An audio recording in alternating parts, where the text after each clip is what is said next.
All right, we live, What is baby. up? What's up, everybody? Welcome back to the channel. And guys, the long-awaited list of movies of 2022 is finally here. Our top 10 favorite movies of 2022. Um, it's gonna be a fun list. Definitely gonna be filled with some hot takes. But you know what? I think all of us are up for the challenge. So, of course, but if you guys couldn't tell, I have a couple of guests with me. My two watch along co-hosts, so no one new to my channel. My boys Fritski and Movies and Trains Studios. What's What is up? happening, my bros? Yo. Nothing much, man. All right. Just going through the pile. Oh yeah, that's right. Because Movies and Trains and I have pulled out our physical media for ones that we have on our list and for our honorable mentions. So if you see a lot of physical media pop up, so be it. Because we're physical media collectors. Yes, So, we definitely are. well, he is too, but he didn't feel like I pulling didn't him out. feel like it. I'm gonna be honest. And that's fine. That's fine. But Yeah. I'm tired today. I'm too lazy. We get you. We get you.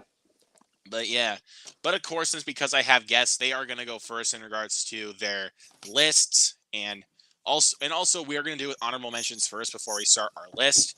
So, and I did leave I left the link for Frisky's channel down in the description box below. But after we're done here, I'll put Movies and Trains link to his channel down below in the description box. And heck, why not hit that subscribe button for me as well down below, and hit that notification bell right next to it if you guys want to stay updated on my content.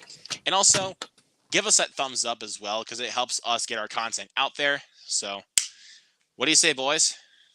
I'm ready. All right, let's hit the chat here really quick before we get started. The View with Drew is in here. A new face also to the channel. What is going on, my friend? Dell, what's going on? Dell says, what's up? What's going on, man? MVP right here, Jared Runner. What's going on, my boy Jared? Oh man. Main man. Raised on Popcorn with Grant. Grant, what's going on, man? Grant. How you doing? And Jared's got his top 10 ready, so okay. Oh, I almost forgot, because when the last time we did something kind of like this, obviously when we start going through our honorable mentions, you guys can also, like, in the chat, leave your honorable mentions. We say our number 10, you say your number 10, so on and so forth. Yes, exactly, because we will read your picks after we get done with our picks. So yeah. But And anyways, just a foreclosure guys, before we start, I might not be able to say the entire time, because, I keep a pretty standard, I guess, sleep schedule. So, okay. Monday's tomorrow, so get the sleep in. But if you can make it through, you're good. So yeah, because I mean, we'd love to have you the whole way through. But I mean, but it is what it is, though. I mean, I'm not going to push you to it. But all right. Anyways, we also got my boy Red Supra, aka Charles Clayton, in the chat, a fellow supporter of the channel. What's going on, Charles?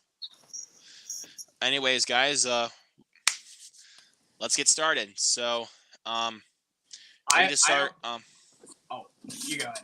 Okay, I was gonna say. So again, we're gonna do honorable mentions first. So, and because again, since I have two guests, they are gonna go first. We're gonna go clockwise. So Fritzy is gonna go first, list off his, then Movies and Trains, then I'll do mine, and then of course we'll so on and so forth. So gotcha. I was actually gonna say, I was gonna ask if I could go first, because I only have because that's what I was saying, though, because that's what we're doing. We're going clockwise. Well, not even that. I only have two honorable mentions, whereas you guys have a lot more than I do. That's so, all right. So what do you got for your two honorable mentions there, my friend? Two are Pearl and Scream 5, or 5 Cream. Nice. 5 Cream, yeah, baby. 5 Cream, there you go. hints for what's to come on the channel, by the way. So, all right. So what do you? Okay, Movies and Trains. Okay, so we got not really. I mean, yeah, I guess you could say hot takes, but like I didn't really like Thor: Love and Thunder. That's not going to be on here. And funny enough that you mentioned that, I was gonna put that as an honorable mention, but I didn't. So just so you could stop getting on my back about it. I'm not trying to get you to not like it or anything, but like, that's all I'm saying. Just dude, it's all for love, bro. Okay. All right. So I'm gonna run through this. I'm just gonna run through the physical pile really fast, and then go through a couple of them that are on Letterboxd and I don't have on here. So we have Ambulance, a really fun movie that just gets really repetitive. The Lost City, one of the best comedies of the year. Awesome. Doctor Strange in the Multiverse of Madness, fun movie. You gotta do that signature Doctor Strange pose right here. Yes. Yep. Yeah. 5 Cream. Yeah. You already know. Lightyear, one of the most controversial movies of the year. Underrated. Yes. Underrated. Elvis, one that really crawled up my rankings. The Bob's Burgers movie. I got an Every impression. day we walk Come downstairs, unlock the door, and turn the sign to open. Uh-oh. What is that? Well, I just found a crease in my slipcover, which doesn't make me very happy. I but just Sonic saw 2. it, bro. Come on. Yep, Sonic 2, right there. I don't know if you guys can see that or not, but there's a big dent. Yeah. Ouch. I've had that for a while, so that might be my bad. But Terrifier 2, one of Luke's favorites. Wait, I got to do it every time. Whenever we bring up Terrifier, I have to do it. Get the glasses, Fritski. Get the glasses. Glasses come later. All right. Well, those will come later when he talks about it. All right. The Bad Guys, one of the most fun animated movies of the year. So good, isn't it? Yes, it is awesome. I told you that movie, dude. I told you, like, I recommended that movie to you, and I was like, and I saw your rating, and I was like, I told you it's good. Yes, and then another movie that'll be on the list later, Jordan Peele's Nope. Nope. Fantastic 4K though. Yeah, basically that is a great 4K. Yeah, it's a really good movie, man. Unbearable Weight of Massive Talent, my second favorite comedy of the year, something like that. And again, in the little Nicolas Cage thing. Yes. Yeah. All right, so if I had Pearl, this would be here as well. But X, I couldn't decide between which one I like more. But I think X is a little bit more rewatchable, just because it's a slasher instead of like a for sure an artsy fartsy little but they're like both Wizard of Oz thing. But they're both great. So yeah, they're both equal in my opinion. Honestly, Bullet Train. This was the biggest surprise of the entire year, I think, for me, because I wasn't expecting that to be as good as it was. You stab me? Jackass Forever. I think this is probably my favorite comedy of the year. I could be wrong on that, though. It is mine for sure. Okay. No, I take that back. Clerks 3. Oh, that's right. I stand corrected. And then for Letterboxd, let's see here. Okay. We have... We can still hear you, so... All right. We have... Beavis and Butthead Do the Universe. Oh, I don't have Smile with me right now, but I do own Smile. I do own Smile, actually, and that is one of my honorable mentions. And then, okay, run through these really fast because I don't really know how to describe these anymore.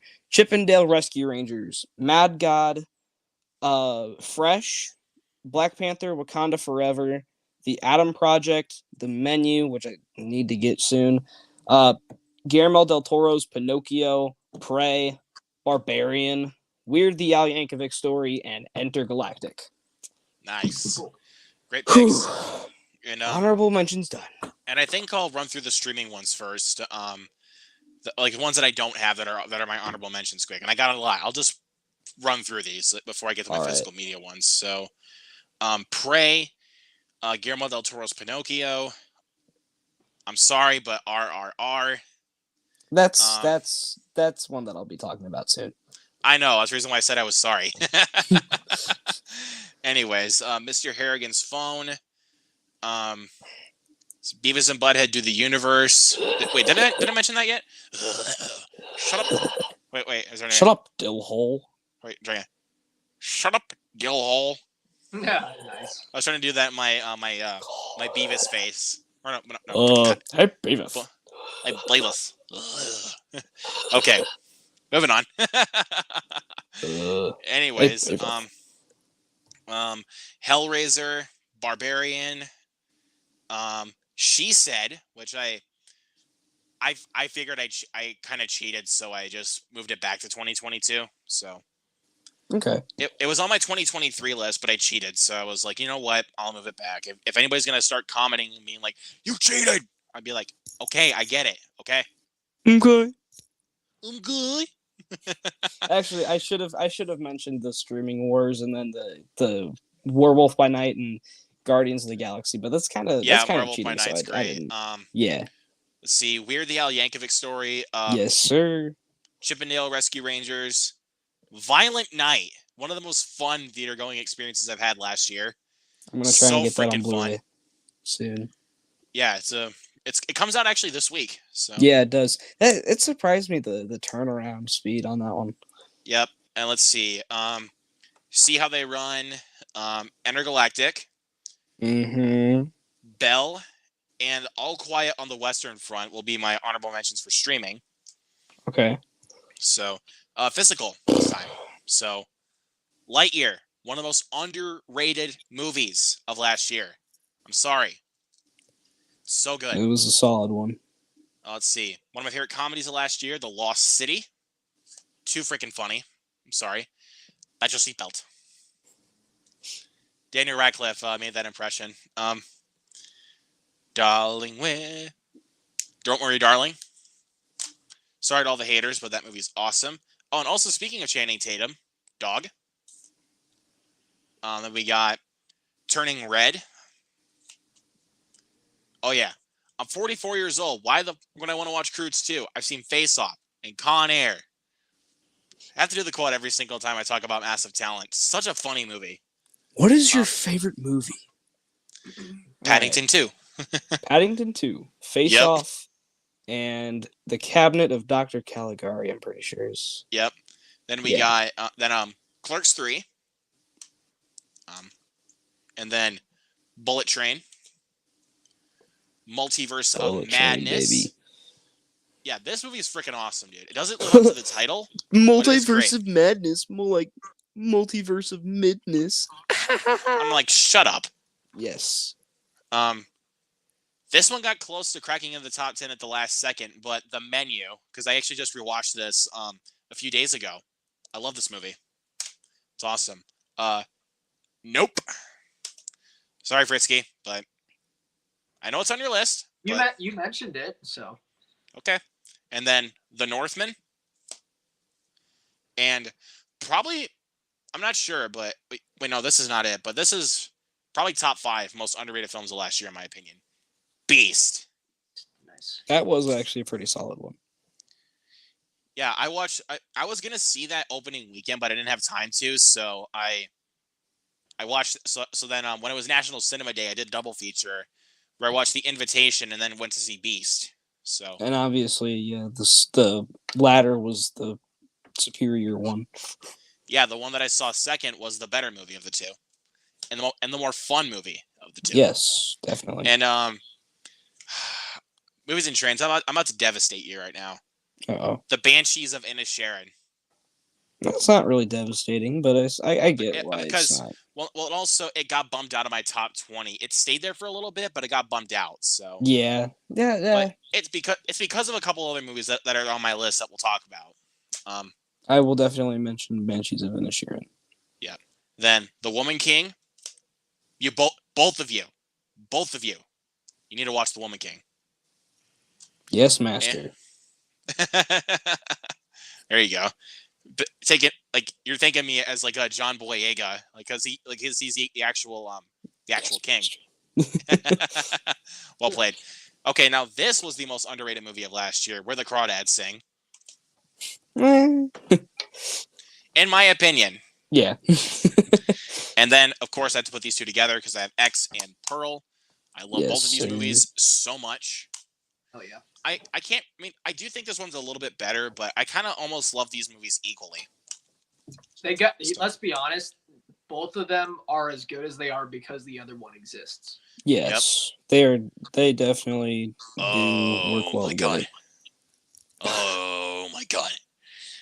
Bob's Burgers.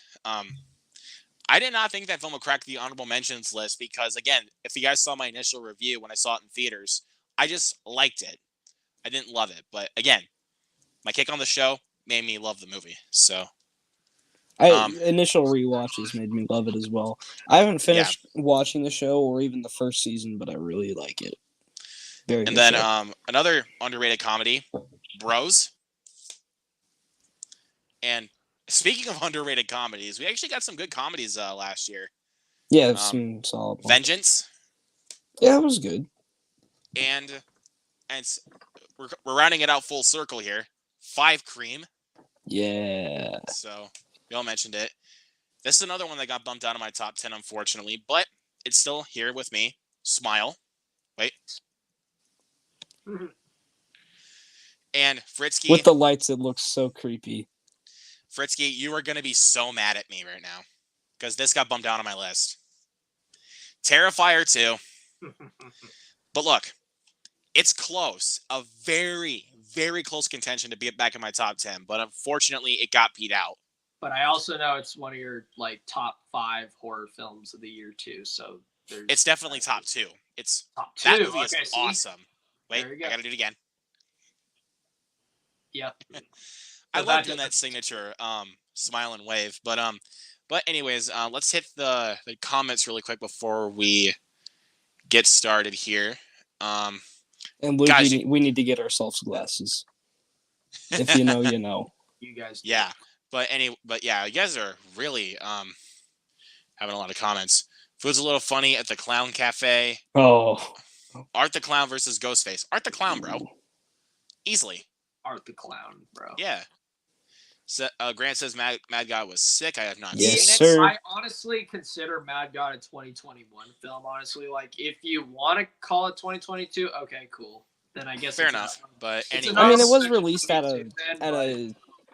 I'm pretty sure it was released at a festival sometime in 2021, but yeah, more than likely. I didn't see it, and it wasn't released wide until 2022 though. So yeah, I can see why you included it on the list. Yeah. Call it then, Chip and Dale is underrated. Dell, speaking facts right here. Yes, sir. It's awesome. Hot take, Prey was meh. No, it was not. No, it was not. Loved Intergalactic Lightyear was meh. I get it, but I mean, as long as you're not part of that controversy for that one scene. Love, baby. Like, as long as you're not part of that controversy with that one scene, which we're not going to get into.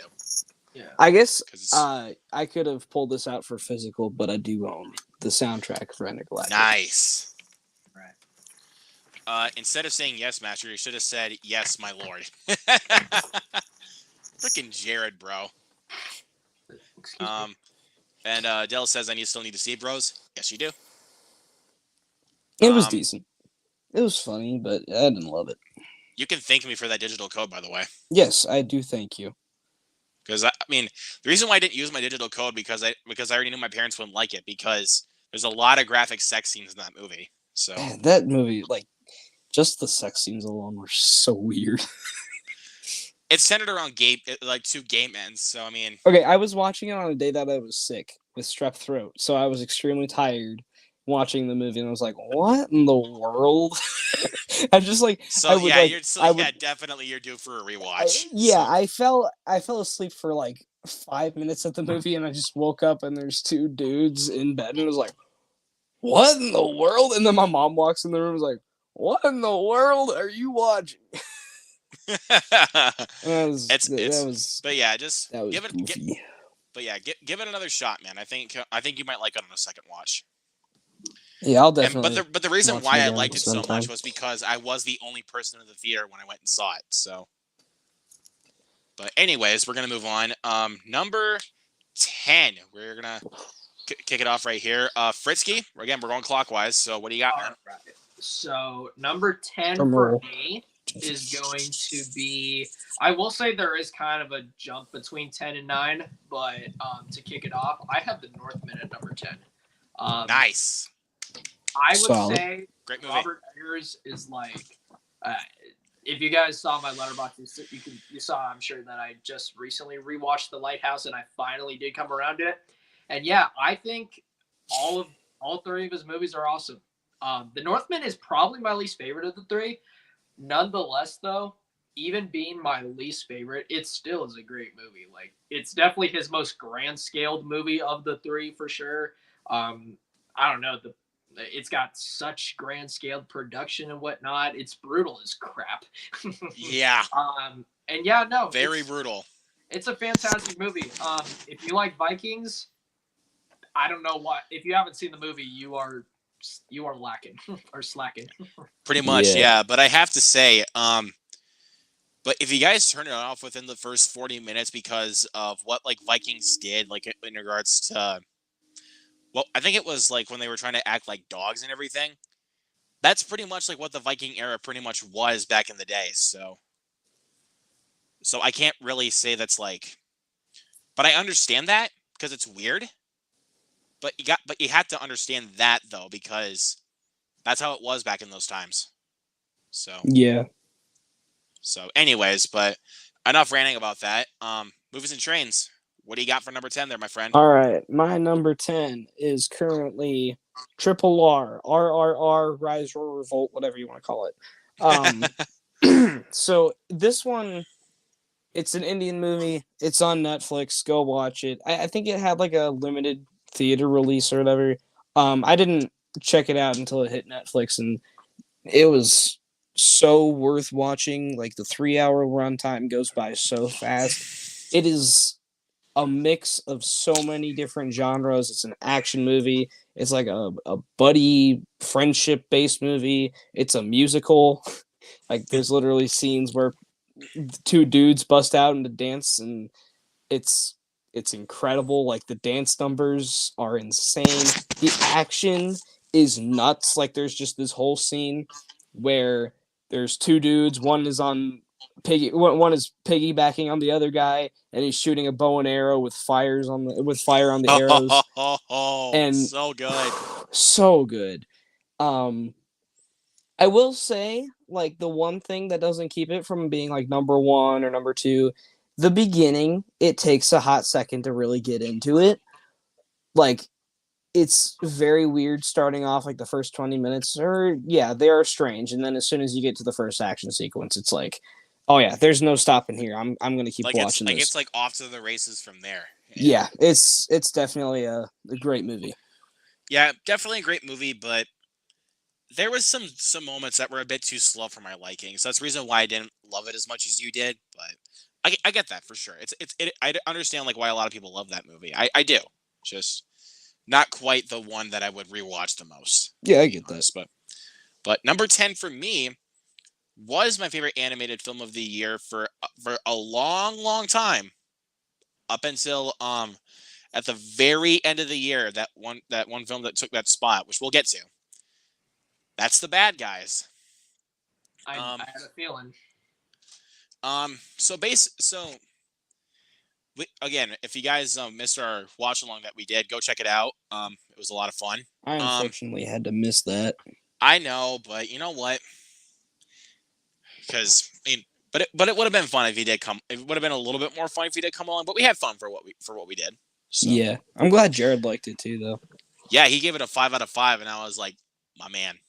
But yeah, The Bad Guys. DreamWorks was on a roll in 2022 when Disney by themselves was through such a huge struggle. DreamWorks was on a roll. Like they just, even though both the trailers for both movies that came out in 2022 may have looked like it was one that was just appealing to the kids, they both can honestly teeter to both kids and adults. So, and The Bad Guys is one of those examples. It may seem like just a straight up kids movie from the trailers, but it has humor in there that does also appeal to adults. So, and the voice casting all around is just pitch perfect. I mean, you have Sam Rockwell voicing the big bad wolf.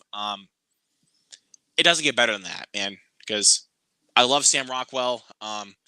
Anthony Ramos is the piranha. Surprise! Like, freaking love that man. But the most surprising character, in my opinion, was honestly Aquafina as Miss Tarantula. Like, I thought she was kind of gonna do like her typical Aquafina antics that she does in a lot of her comedy movies.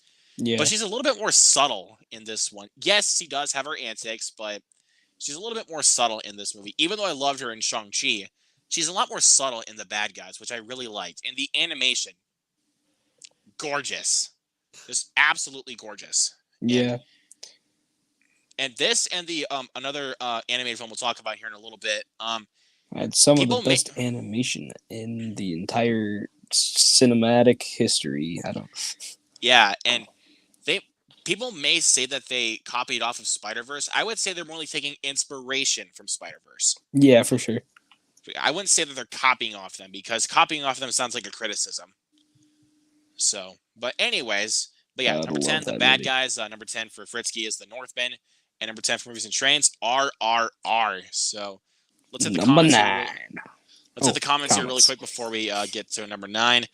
Number 10 for Grant is Babylon, which I still have yet to watch. I got a poster.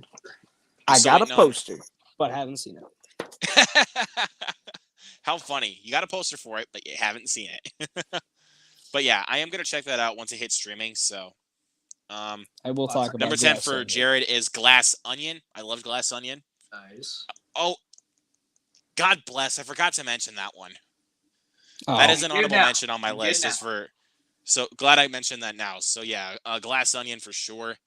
Hey, what a coincidence! You Drew has the same number 10 as you, Fritski. The Northman. Oh, cool. Great movie.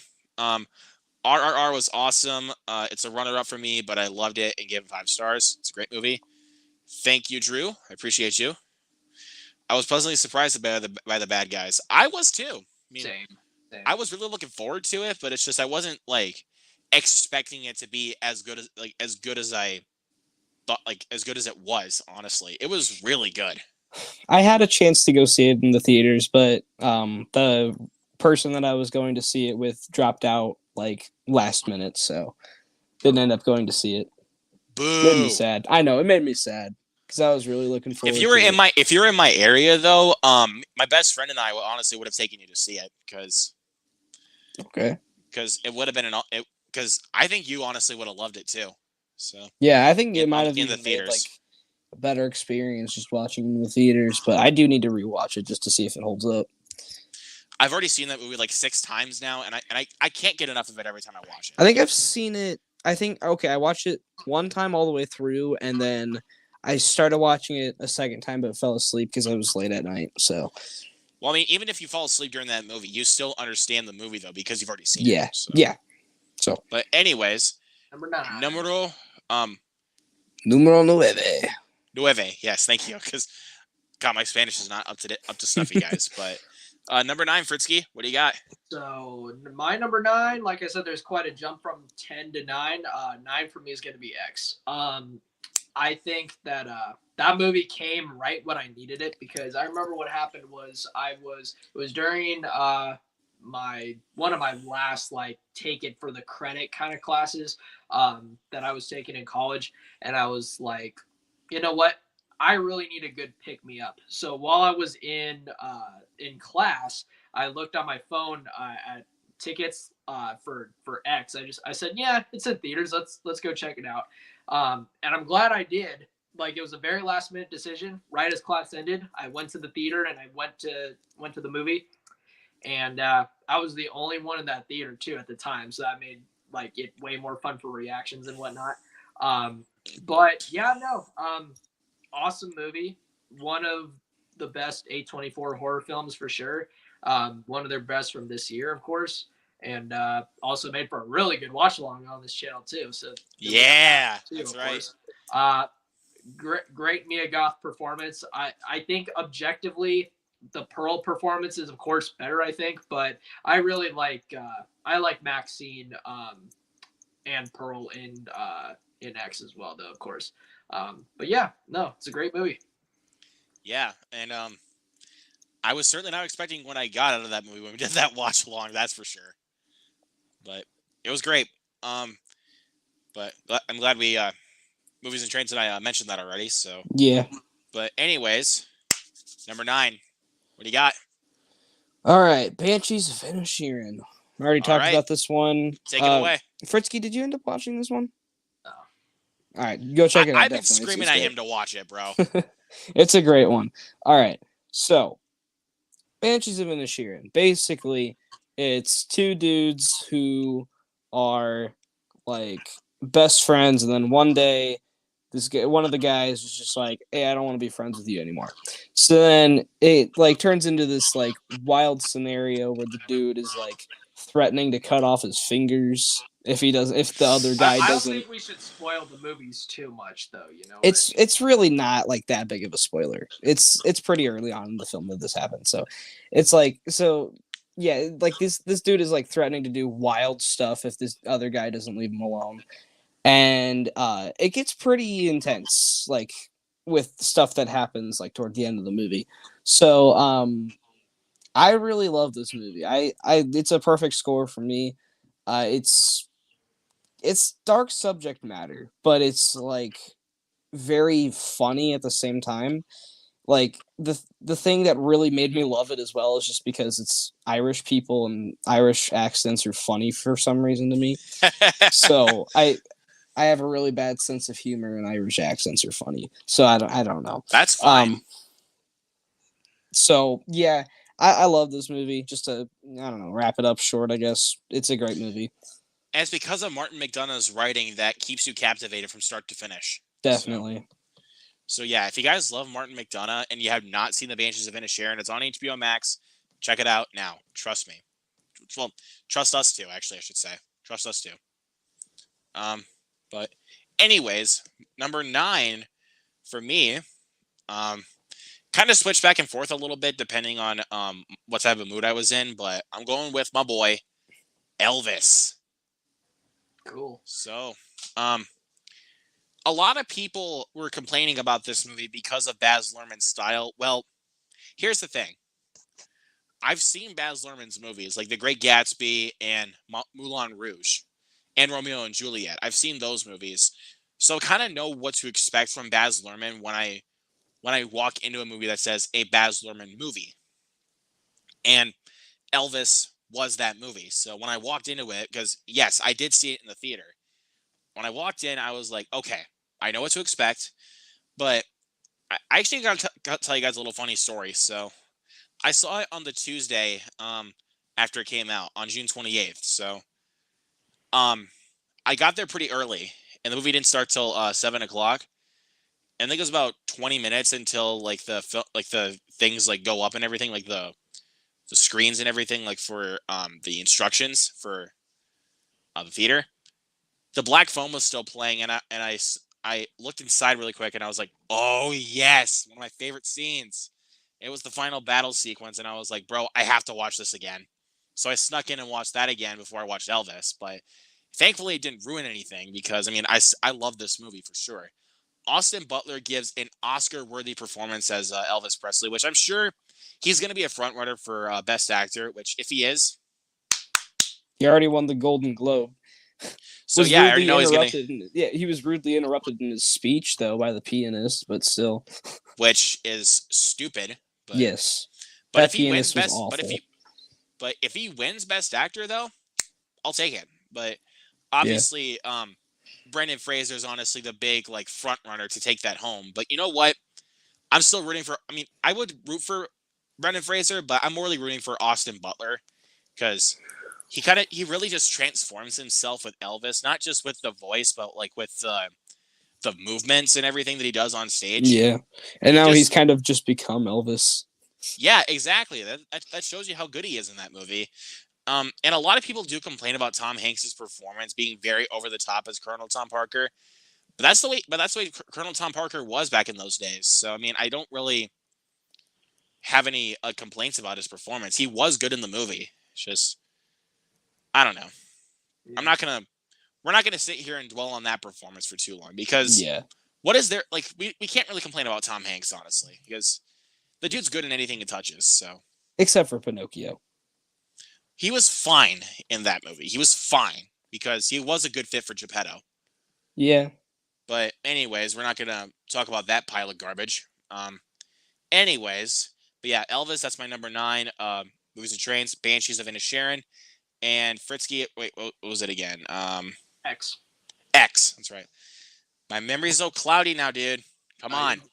All right, let's see what the anyways, let's hit the chat here really quick. Jared Runner's number 9, the Weird the Al Yankovic story. Great movie.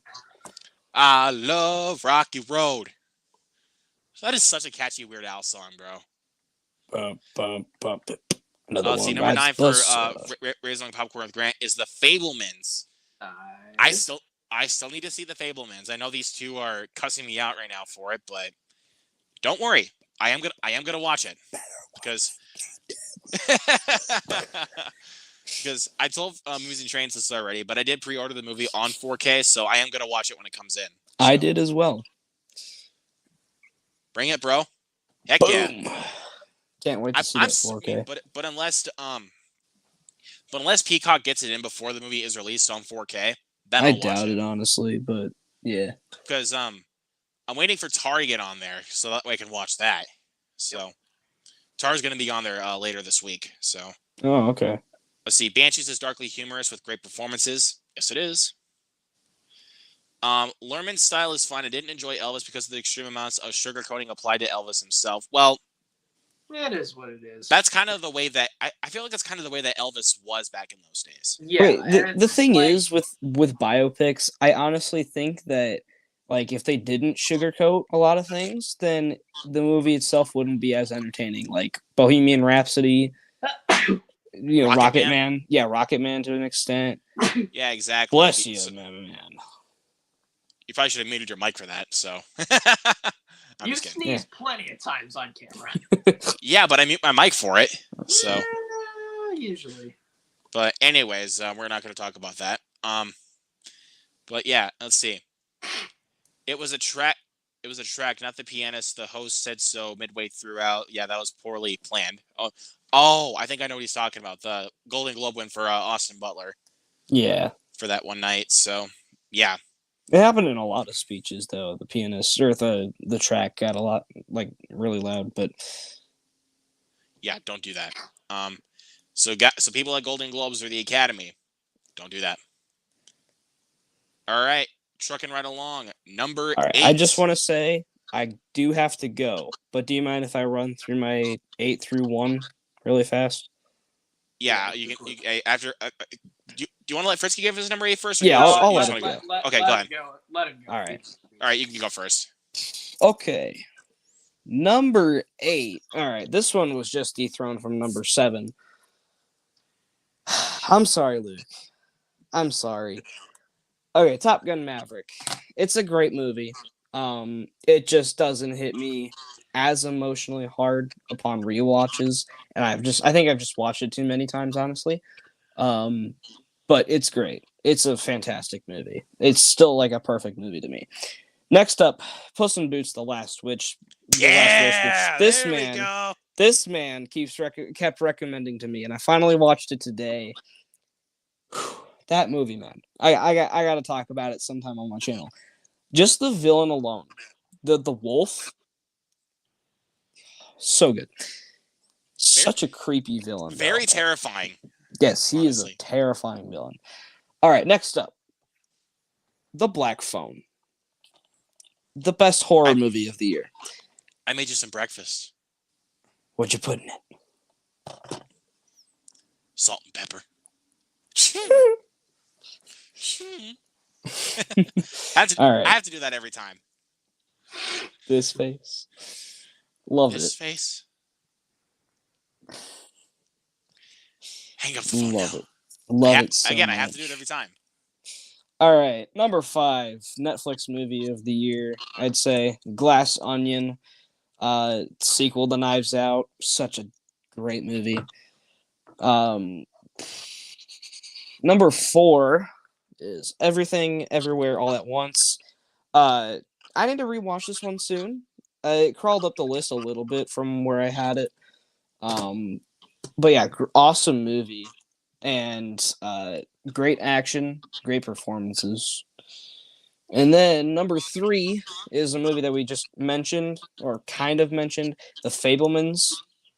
Is there like an echo or something? Because I keep hearing like feedback from my mic. Okay. No, it's okay. You're good. Okay. So The Fablemans, Spielberg's newest movie. I went to go see it in the theater. I don't know if it was like a limited release or anything that it was put in the theaters like really late, but I went to go see it on New Year's Eve. And man, that was one great experience. Same day I saw Puss in Boots. So yeah. But dang, it was Awesome movie. Avatar: The Way of Water at number 2. Watched this in the theater with my best friend in 3D.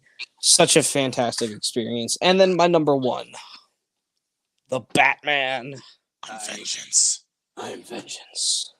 I don't Do even that know every what time. else there is to be said about it. I'll let these two guys talk about it if All it's right. on their lists at least. But It's definitely on my list for yes. sure. But yeah, that's all from me. So But yeah, thank you very much, man, for coming on. thanks for having But me before you on. go, let everybody know where they can find you.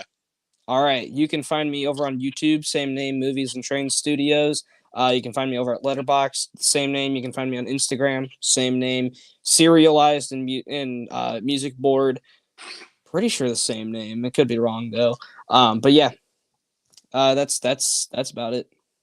All right. Again, Dan, thank you so much for coming on, and we'll keep you posted for Scream 3. All right, yeah. So, see you guys. See ya. All right. But Fritski, now it's just you and I. Number 8 for you, man. Take it away. All right. Number 8. So, after all this Fableman's buzz, that is my number 8. Nice. There we go. There's the Fablemans. So, so it's actually kind of funny.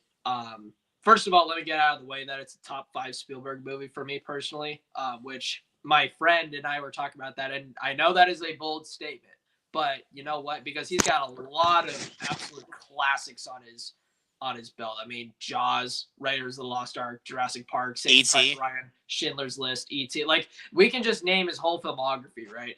But yeah, The Fablemans, it's awesome to me that a movie so recent lands so high. You know, and also for anyone who has not seen it, you need to watch it because I'm assuming if you're here, you love movies. But like we were talking about last night about Ed Wood, this is a movie about making movies. So like you absolutely, you need to go see it. If you are a movie fan, I would be very surprised if you didn't get something out of that movie.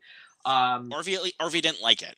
And last but not least, the last comment I'll make about it is the fact that I think it's really cool that Steven Spielberg was the first director I ever called my favorite. Like, he was like my gateway drug into movies, because I remember Jaws was my favorite film of all time for a while. But until you saw Pulp Fiction, though.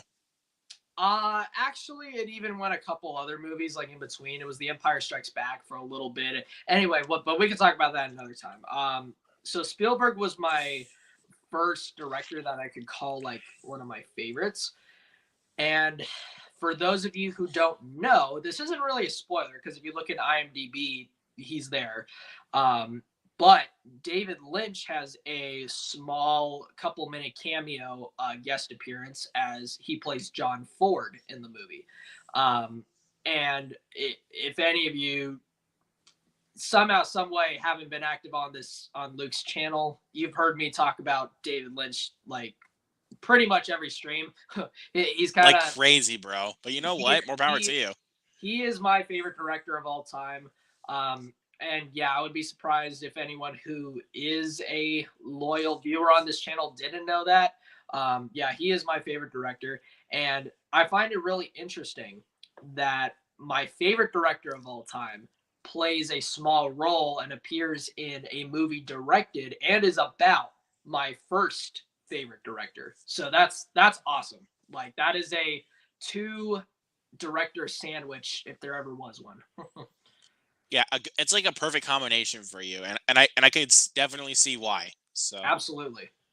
But yeah, so yeah, just keep your cussing down to a minimum, guys, because I'm still waiting on my copy of The Fablemans. So, but I promise I am gonna watch it. So, but again, my theater still has not gotten it, and I don't think they will until like it hits like Oscar week or something like that. Which if it does, they better, because I will rush out and go see that movie. Like, no question. I will rush to the theater. All of us, I think all 3 of us still had a lot that like could have potentially made the list, but we haven't seen. Like Babylon, like, you know. Babylon could have made it. I haven't seen The Whale. Like that could have made my list, but I haven't seen it.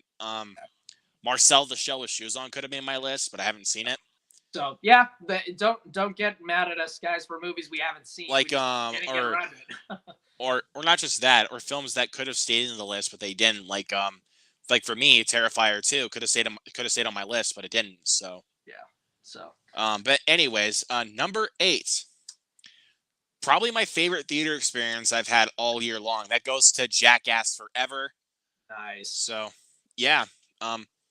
If you guys haven't followed my channel since we started doing watch-alongs, our very first watch-along was Jackass the movie. And we were doing that in a build-up to this one's physical release. But obviously, because of scheduling conflicts, we didn't quite get to that level. But we did watch through the whole series, and we had a great time.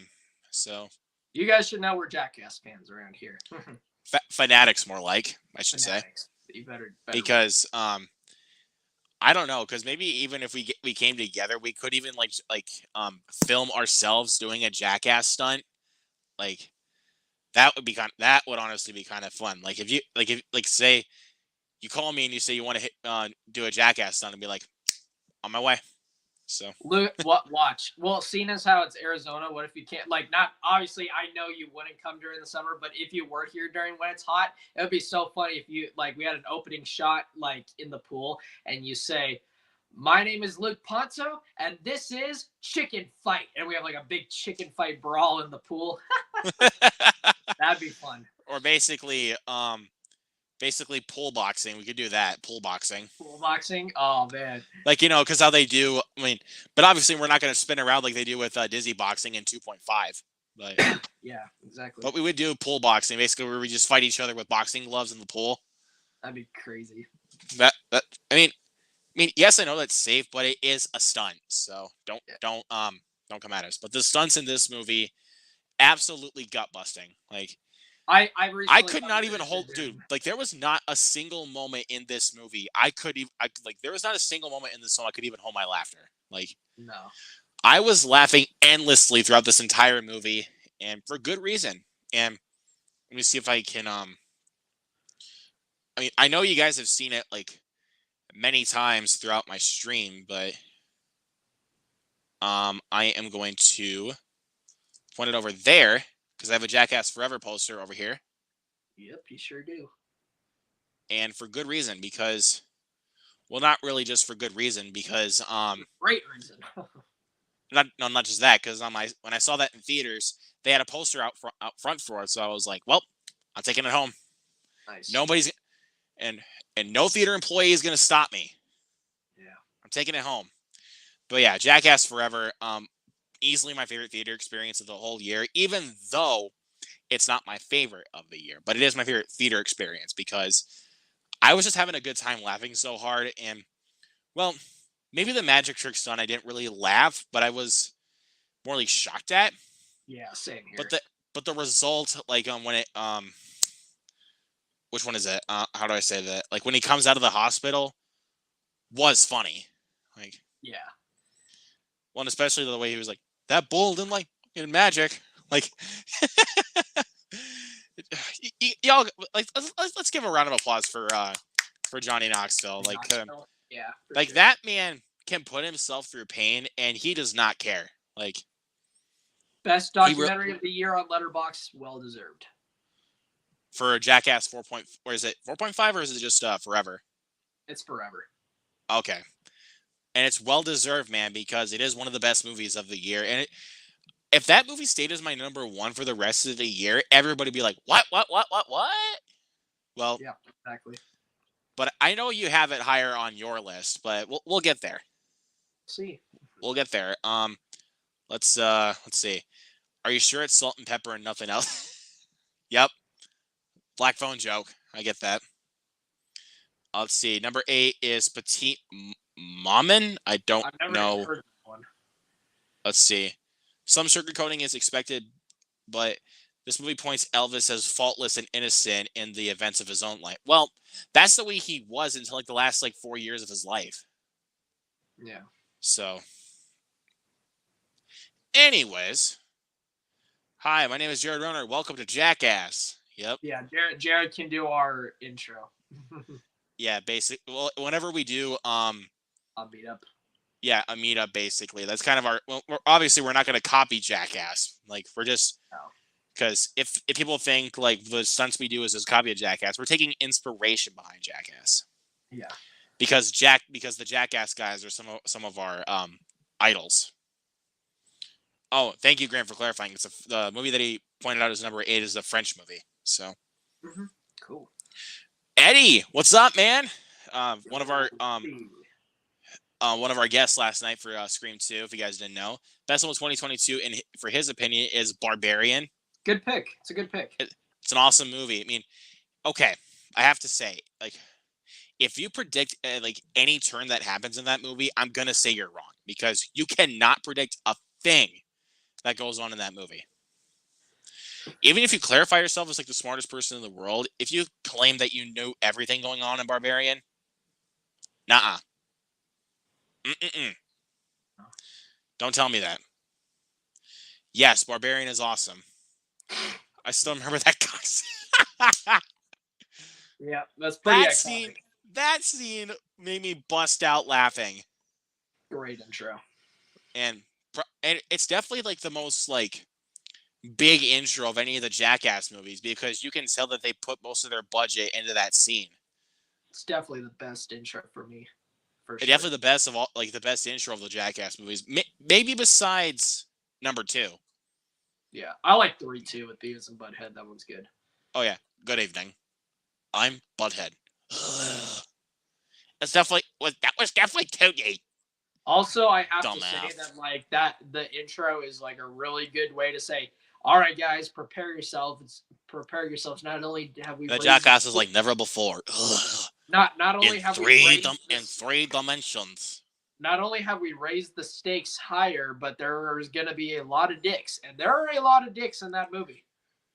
Yep, for sure. I mean, well, I think like the first 3 movies mostly revolve around poop, but this one revolves around penises. There's a lot of dicks in that movie.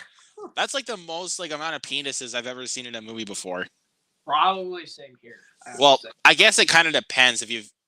I guess it kind of depends though, because Bronson has the movie Bronson from Nicholas Winding Refn actually has quite a bit of that.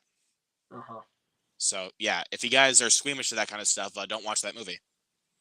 But anyways, I guess we got another comment. What? Well, I will say, so I definitely think it's a good. Eddie had a good pick for his being his favorite. I will say I'm not as in love with the movie as everyone else. So I can kind of see where you're coming from. I really like how creative the movie, the direction it went, and I think it did, as Luke said, it did a good job at subverting expectations. Because again, like I said, you can't predict anything that's going on in that movie because it takes a left turn. But you know what? Just because I don't see it as a undeniable masterpiece, I can see where you're coming from, I suppose. Oh yeah, and Grant mentioned that I forgot about Jared's number 8. It's Senior, the Robert Downey Jr. Documentary. Cool. So, but anyways, hot takes only, my friend. Number 7. What do you got? Number 7. All right. You're going to be happy that this is higher than how Movies and Trains had his. Number 7 for me is going to be Top Gun Maverick. Hell yeah. Bring it, bro. Oh, yeah. Hell yeah, dude. Love it. Maverick for me, I mean, I know we talked about this before, and I think you were kind of at the same page at that point. But I know, earlier on, I said that, I like the 2 movies about the same, but for different reasons. But honestly, as time has gone on, Maverick, is undeniably better. I love the first movie, and that hasn't changed. But Maverick is just, it's more grand scaled. There's way more of a story. It's way more emotional. The acting is way better. And it's probably my 3rd favorite Tom Cruise movie, I would say. Eyes Wide Shut and Magnolia are still going to be 1 and 2. But yeah, Maverick is probably my number 3, to be honest, for Tom Cruise movies. And I know it's your number 1, right? Easily, because we won't spoil. I'm not going to spoil anything yet, because I definitely will be talking about Top Gun Maverick later on my list. But anyways, my number 7. You saw this coming, bro. You saw this coming. It's my boy Sonic the Hedgehog 2. I like how high Sonic got. That's I crazy. love that That's movie so awesome. much, bro. Like, I mean, as a Sonic fanatic, I already knew I was going to love this movie. Especially from the trailers when they introduced Tails and Knuckles both in the trailers, the first trailer at least. Also, I was like, give it to me now. April 8th, better hurry up. Jim And when Carrey it came, is in his all in this movie. Like, yeah, and I just love that. Oh, it's like that. Okay, we're not friends. I love. I think I did because I think Zach even told me that I was like paying the most attention when we were watching that movie. probably. Like, but I had to because I love it so much. Like, but you know what? Also, Luke also put me on a Sonic kick. Like literally, not long after we saw Sonic 2 for a watch along, there was a big sale going on Xbox on the digital marketplace. They had a bunch of Sonic games like for cheap, and I got the original trilogy remastered as well. Well, kind of remastered, whatever. And then a game called Sonic Mania. Yeah, I got those games like right. I was like, you know what? I'm in the mood to play some Sonic games. and you're welcome for that, by the way, because Sonic Geek here. I love that character. Of course I love Ben Schwartz's Sonic. Like he was like the best pick for Sonic. Like that was a great cast, and he sounds a lot like the character from the video games. And let's see, they brought back the original voice actress for Tails, which usually that can be a bad sign, but for this one it worked. Yeah. And Idris Elba, freaking Idris Elba as Knuckles, bro. That was awesome. I can't believe that this is what I get to do, celebrating my victory over you in baseball. Like,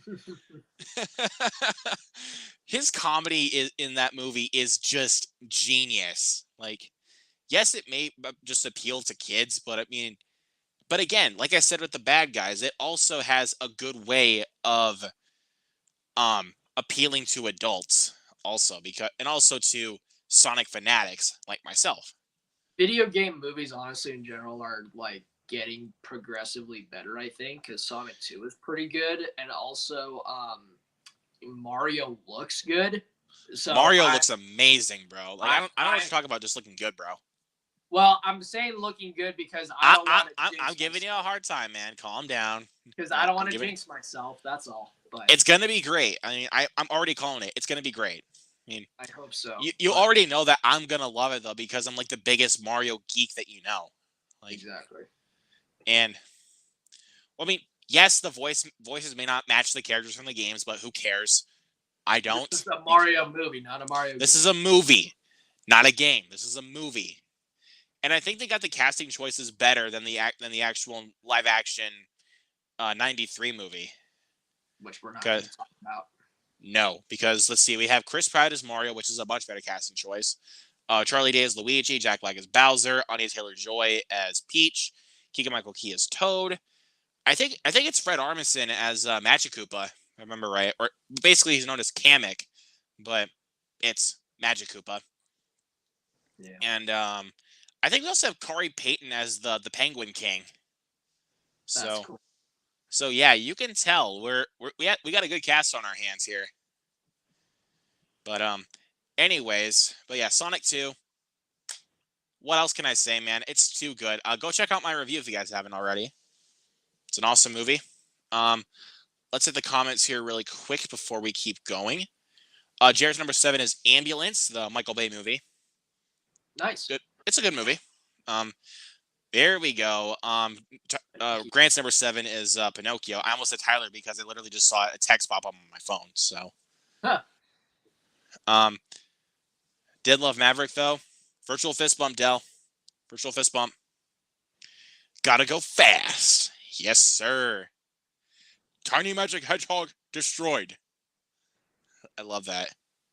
Freaking Idris Elba, bro. Like, you can't get better than that. Like, let's see.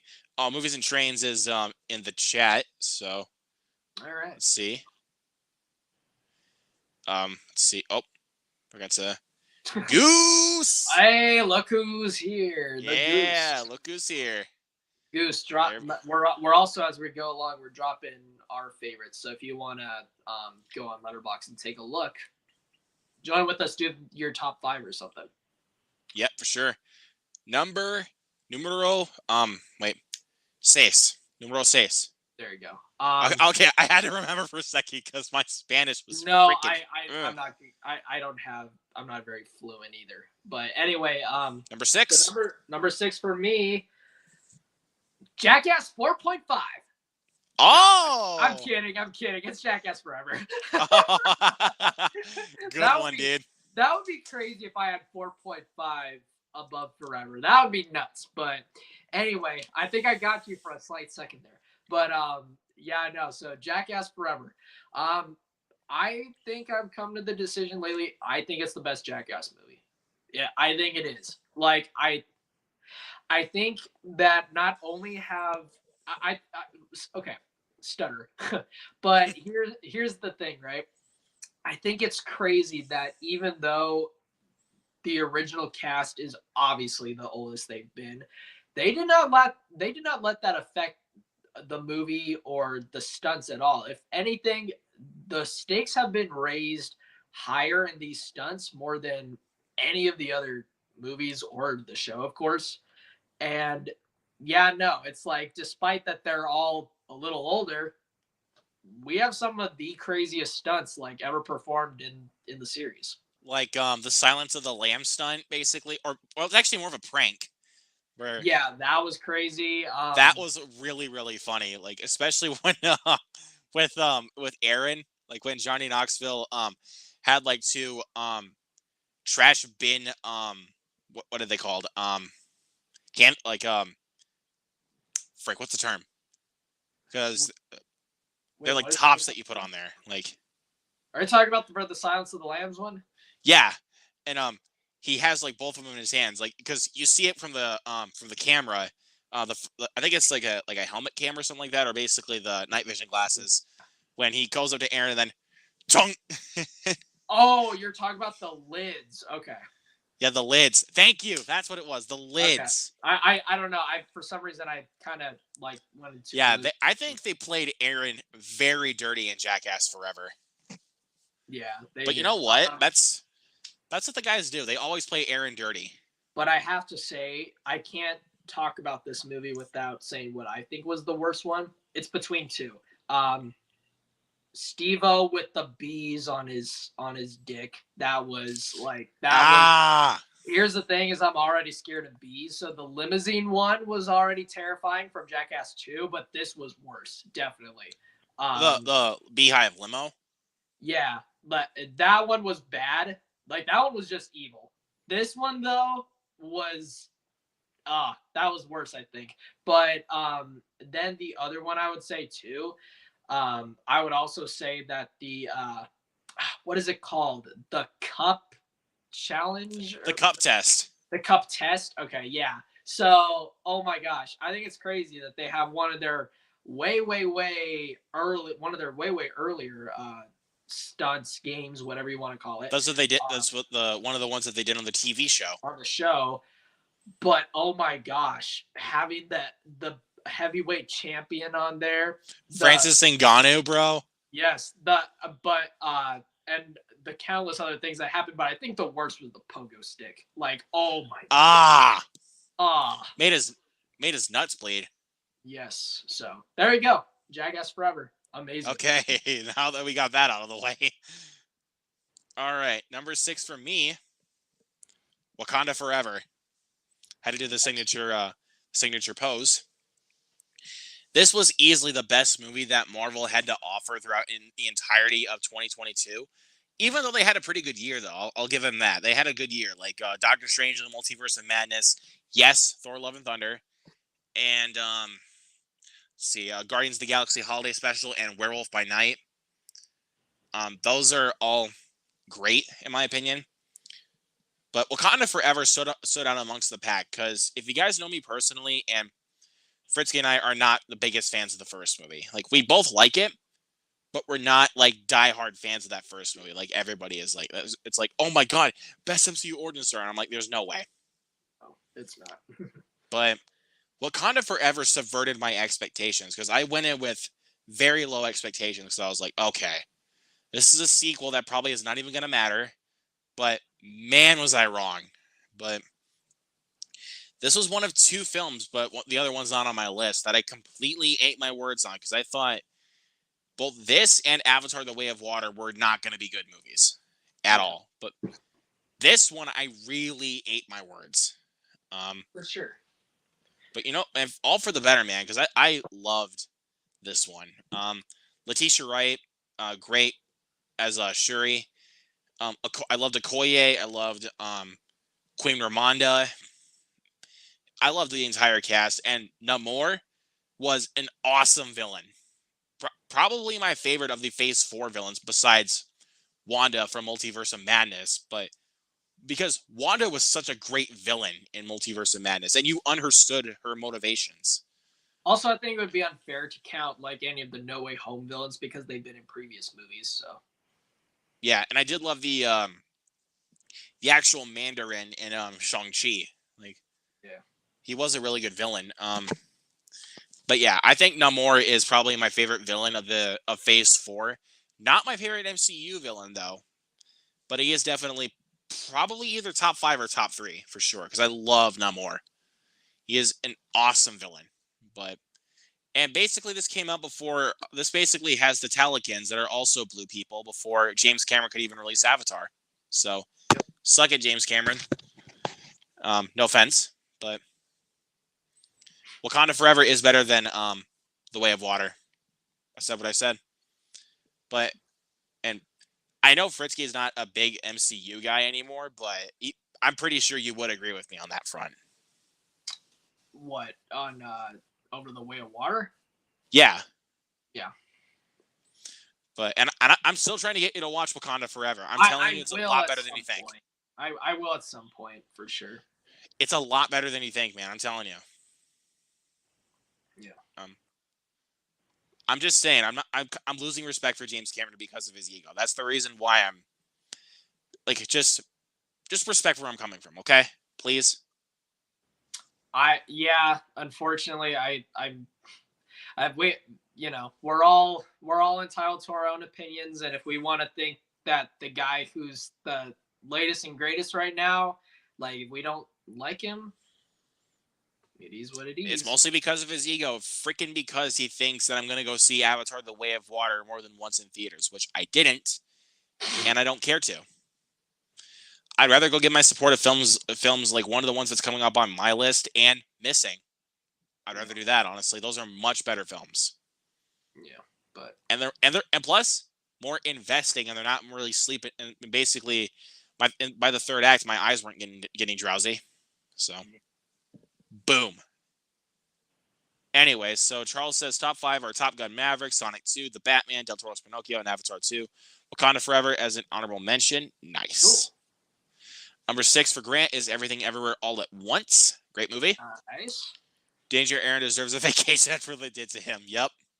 For sure. Number 6 for Jared is The Northman. Wow. That's awesome. Hot. That's awesome. Yeah, Steve-O and Johnny Knoxville are such lovable idiots. Of course they are. Of course. Especially Johnny Knoxville. Wakanda Forever was easily the best movie in MCU's Phase 4. Yep. I need to see it before I can disagree, but as from what I've seen, No Way Home is still my personal favorite. Although I do need to see Wakanda Forever, though, of course. Let's see. Hey, what do you know? 2 movie sequels the same year that have something to do with blue people. Yep. Yes, I know. I'm sorry, but you have to understand where I'm coming from about this, okay? Because I really like The Way of Water. I really do. But I don't think it's God tier film of 2022. I'm sorry. It's not. It's a lot more flawed than you guys think it is. I'm sorry. Missing is a very clear contender for best of 2023. It already is my favorite of 2023. What do you know? Cameron is the only filmmaker with 3 films in the top 10 of all time, so you could definitely have an eagle. Well, that's the thing. Even if that's the case, that doesn't change my thoughts. Yeah. Goose's number 5 is Super Pets, which is a good pick. Ooh. So, but it's not my top 5, but it is a good pick. Yeah. I know you enjoyed it. Speaking of top 5, here we are. Breaking the top 5. All right, now we're in the really good stuff. Not if we weren't already, obviously. But we're in the stuff that is like we're unmatched. Yeah, exactly. Number 5 for me is going to be The Whale. All right, there we are. So now even though I haven't seen Elvis, like I said, I can't say I disagree if I haven't seen the movie. But when it comes to the best performance of the year, excuse me, the thing is with Elvis, there's already kind of something to fall on there.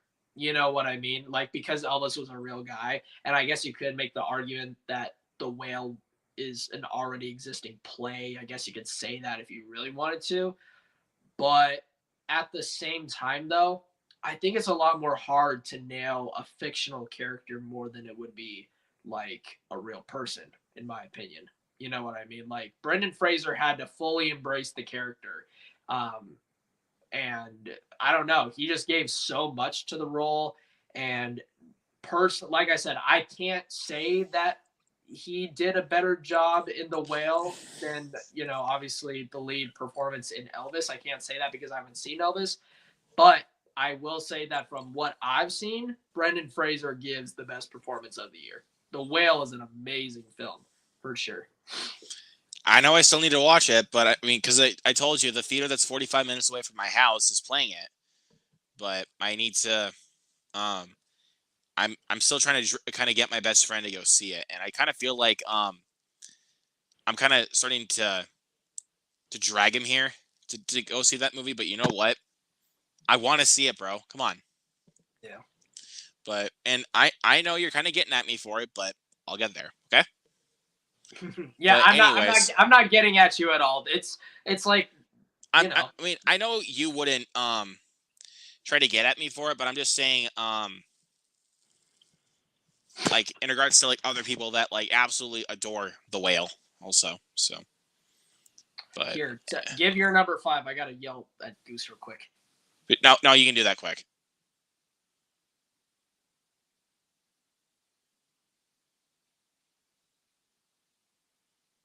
Okay. But anyways, here we are. Number 5. Character. Fear to me if you dare. Puss in Boots: The Last Wish. Nice. I had to do the trademark, bro. I mean, it's Puss in Boots. Of course. But yeah, and I'm still getting this dude to see it. Yep, I will. I'm excited to see it.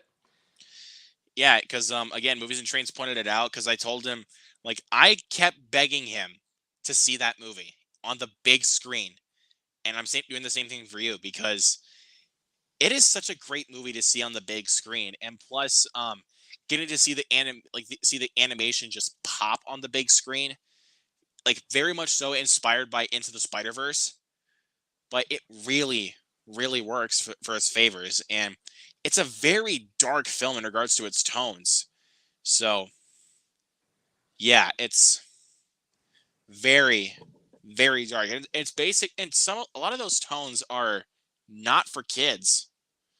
Honestly, they are not for kids. Like, just I'm gonna see it before it leaves the theater. I want to maybe I could try to find some time this week. I hope. Please do so, and if Goose is still watching, go with your brother to see it because it's worth it. I mean, but again, just when you go in, just let my hype die down, and then you'll probably, and then you'll see where I'm coming from. So, because I mean, mostly everybody I know on Letterboxd loves it.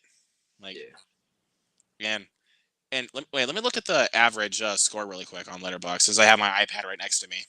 Last I checked, it was 4.3, but let's see if Yeah, it has a 4.3, and I was like, oh yes. Damn, that is really high. And it's even more highly rated than my number one pick of the year, which is pretty crazy. But you know what? More power to them because it is a great movie. Antonio Banderas as Puss in Boots, absolute icon. I mean, who doesn't love Antonio Banderas as Puss in Boots?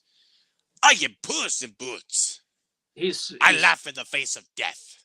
He is really good. And yeah, I mean, and when Movies and Trains did talk about the wolf, he didn't tell you exactly what his character is. So, but when you get into good because I don't want. When you see the movie, you'll know what his character is. Yeah. All right. But yeah, I love Puss in Boots: The Last Wish. If you guys, because look, guys, if we don't get any more Shrek movies because nobody went to go see it, I'm gonna be sad because DreamWorks just knows what they're doing these days now. No wonder why Disney was through such a huge struggle because DreamWorks was just rolling it out, and they get it, bro. So if you guys love DreamWorks, go see Puss in Boots. But let's hit the comments here really quick, and you guys are saying a lot. Yeah, let's try to get through as quick as we can because we still I know we got to get done, but Goose says I highly recommend The Whale. I know I need to see it, but again, my best friend also has a life since he's also a senior in high school, so I gotta cut him some slack. All right, number 5 for Jared is Top Gun Maverick. Thank you. Awesome. I'm glad he's in the top 5. Good thing Eric Thorpe is not here, otherwise I'd be cussing him out right now. Because how dare him? He doesn't even have it in his top 10. And Black Adam over Top Gun Maverick, bro. How dare you? What? Oh my goodness. Top Gun Maverick is leaps and bounds better than Black Adam. I'm sorry. Let's see. Number 5 for Grant is Decision to Leave.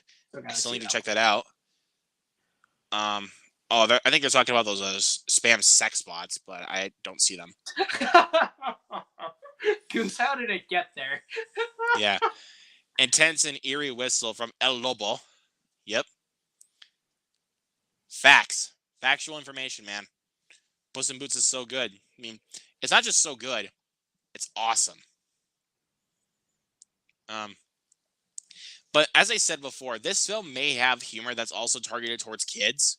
But this film, again, has a good balance of teetering for kids and adults. So For sure. that's all I'm saying. So Puss in Boots is the first film on my channel that I bumped from a 4.5 to 5 stars. I actually kind of awesome.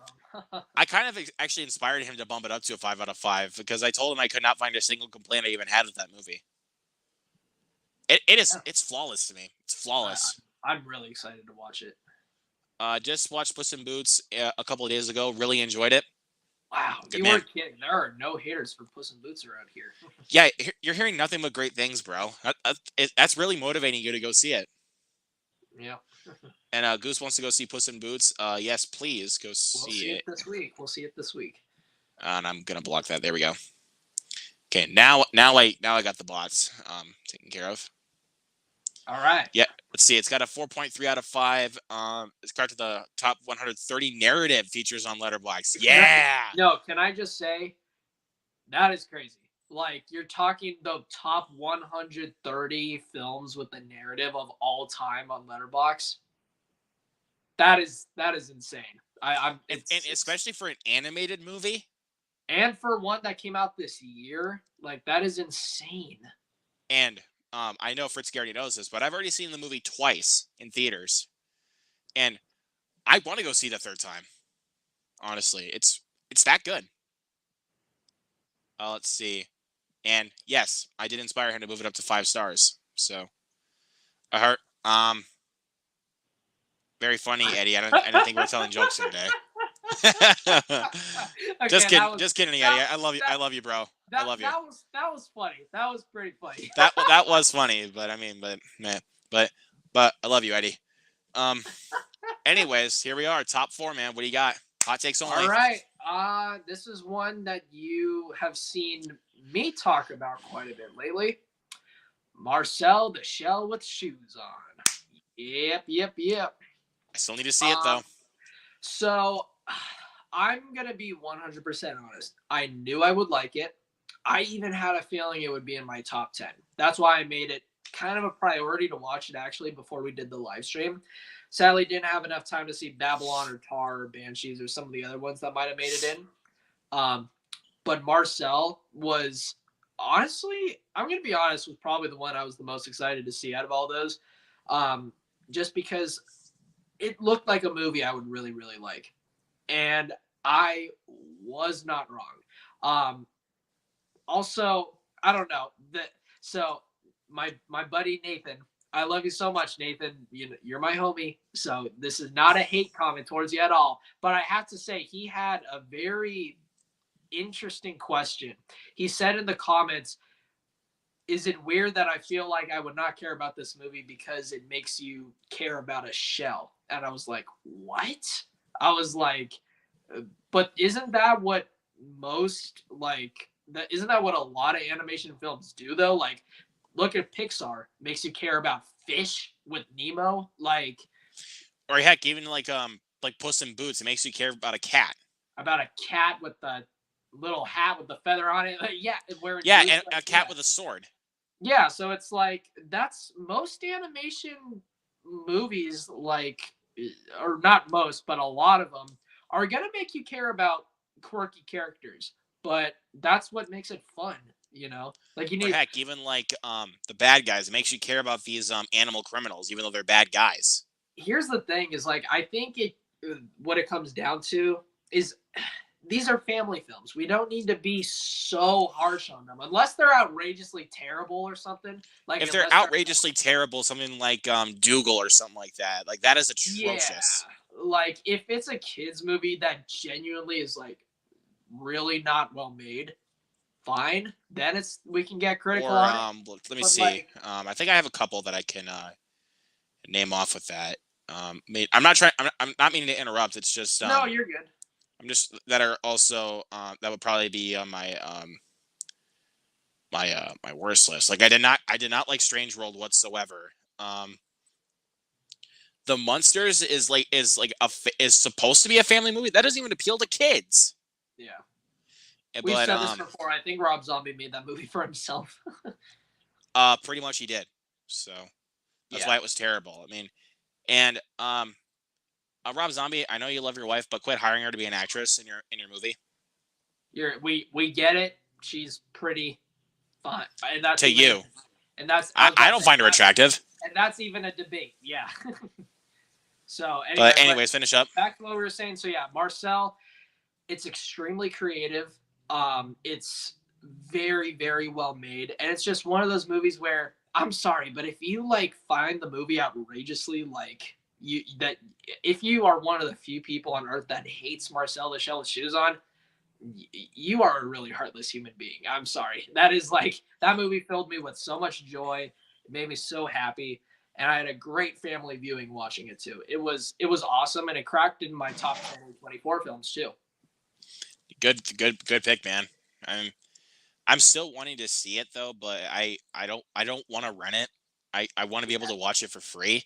Hopefully it'll come to Showtime at some point. But when it does, I'm really excited for you to see that movie. I don't see. I think I'll love it. Honestly, I think I will.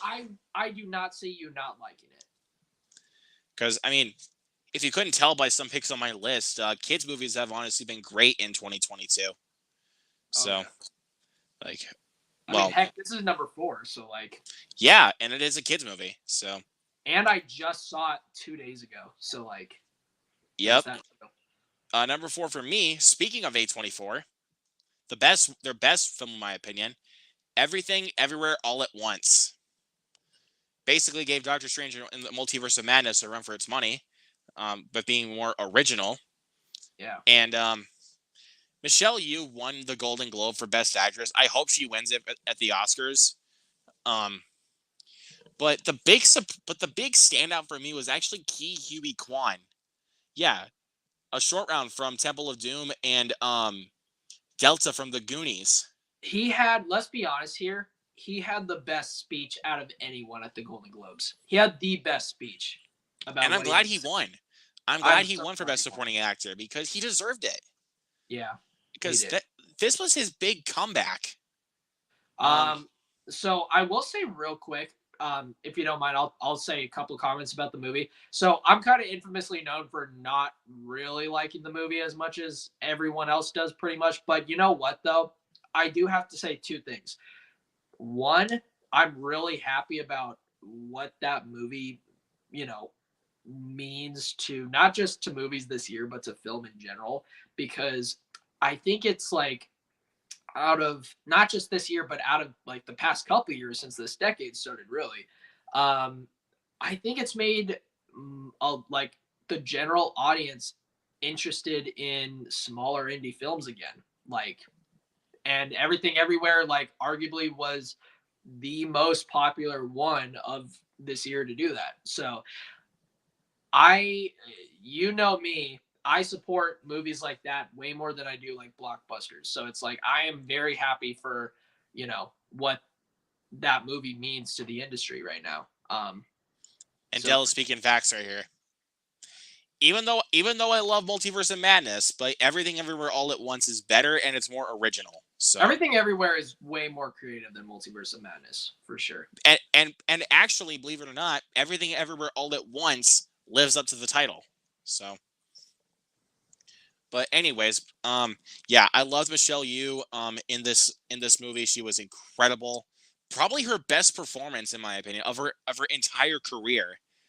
And she's had some good ones. That goes the same with Ki Huy Kwan. This is honestly my favorite performance of his. And freaking Jamie Lee Curtis in this movie. Jamie Lee Curtis was so funny in that movie, dude. She was like, it's close up with Laurie Strode, but this might be like, this is a close contention for my favorite performance by Jamie Lee Curtis. Because she was not only funny, but she's playing so against type. Like, and it really works for this film. And it's from the same guys that made Swiss Army Man. They amped up the weirdness with this one. They are so cool.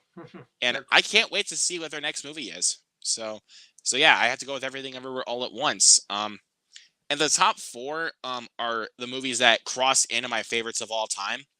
Just so you guys know, if you guys think, oh, I'm crazy. Well, guess what? It's like, well, maybe I am, but I think what I think. Exactly. And we got a lot of comments here that we need to catch up on. Yeah, we got to fly through these comments. Let's see. I almost cried ironically with the new DreamWorks intro because Shrek was in it. Yeah, they actually have a new intro. And funny enough that you mentioned that, the one that I was most excited to see in there was actually the bad guys. They're already in the intro. And I was like... They made their mark. I was like already surprised to see that because, I mean, obviously I love the bad guys, but I was like surprised to see that. They made their mark, dude. It looks like it's a well-loved movie. Yep. Number 4 for Grant is Tar. I need to see the movie, dude. Like, that's seeing Marcel the Shell with Shoes on his list. Hell yeah. Freaking Jared, bro. Freaking Jared. Love you too, Luke. Film discussion can get heated, but it's all in good. Yes, for sure. Always. Number 4 is Drifting Home. No, Jared, please. I beg of you. Talking about the comment he did about Scream 2 with Jerry O'Connell. Oh yeah, his favorite scene, you mean? Give me a high five, bro. Give me a high five. Yeah. Dude, even look at Everything Ever All at Once. Made a lot of people cry over rocks with text bubbles popping up over them. Yeah. Yep. It's I the love most that. emotional scene in the movie, for sure. Great movies are great regardless of target audience. Yes. Man is spinning the truth right here. He really did, although Jennifer Coolidge came closely in second. Yep. Yes. Uh-oh. Hey, my man Zach. The GOAT is here. The real GOAT. Well, you guys are all goats, but yeah, no. But Zach is the real GOAT. But what? Honestly. Yeah, another one just popped in. So yeah, what's up, everybody? Luke Fritski, how's it going, guys? We are doing wonderful, my friend. Thank you so much for coming in. It's always a party having you here, bro. Always. It says Zach Milne, the man, the myth, the legend. Yes, absolutely. Oh yeah. That and I forgot about Freaky Friday actually, where she's playing against Type. Yeah. The remake of Freaky Friday. Stephanie Sue is being criminally overlooked for supporting actress Everything All at Once. Jamie Lee Curtis is great, but Stephanie Sue was next. Yeah, for sure. But I think Jamie Lee Curtis was a little bit better. His speech at the Critics' Choice Awards and Golden Globes was so endearing. Yeah, for Ke Huy Quan, man. Sure was. I'd rather be a llama. Bruh. But after we hit the number 3, like after we touch on after I click the number 3 spot, I am gonna move a little bit so that way, because my phone's about dead. So. Okay. But I am gonna move here. So number 3, take it away, man. I'm gonna do that too in a minute here, but all right, top 3. Man, top 3 for me. Luke's gonna be happy about this one. It's the Batman. Yeah. So it's probably, I would say, the biggest movie on the list, like in terms of like when it comes to the higher ones, it's the bigger, I don't really know how to word it. But yeah, no, the Batman, I mean, it's fantastic. And Luke doesn't he doesn't need to he knows. Nothing needs to be said about the Batman. It's the Batman. Uh-oh. Make sure things are connected here. Oh, there you go. Okay, you're good.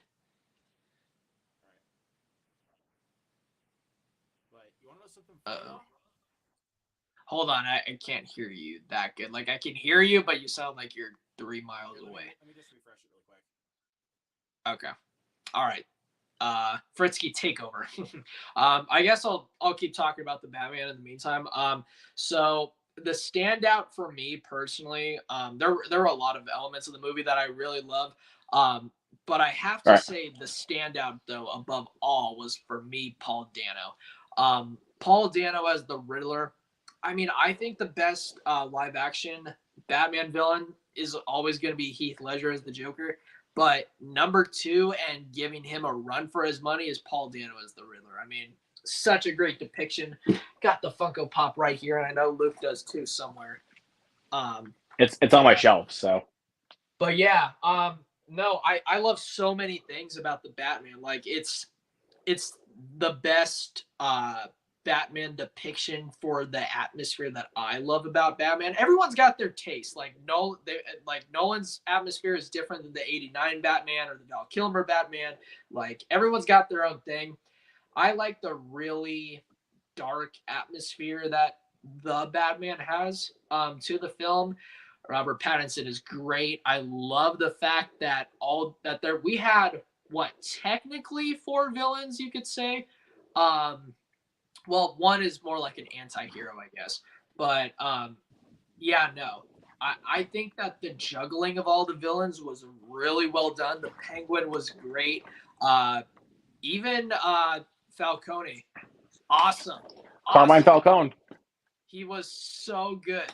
That was, and I don't think enough people talk about him just because Riddler and Penguin kind of overshadow him, admittedly, but he was still fantastic.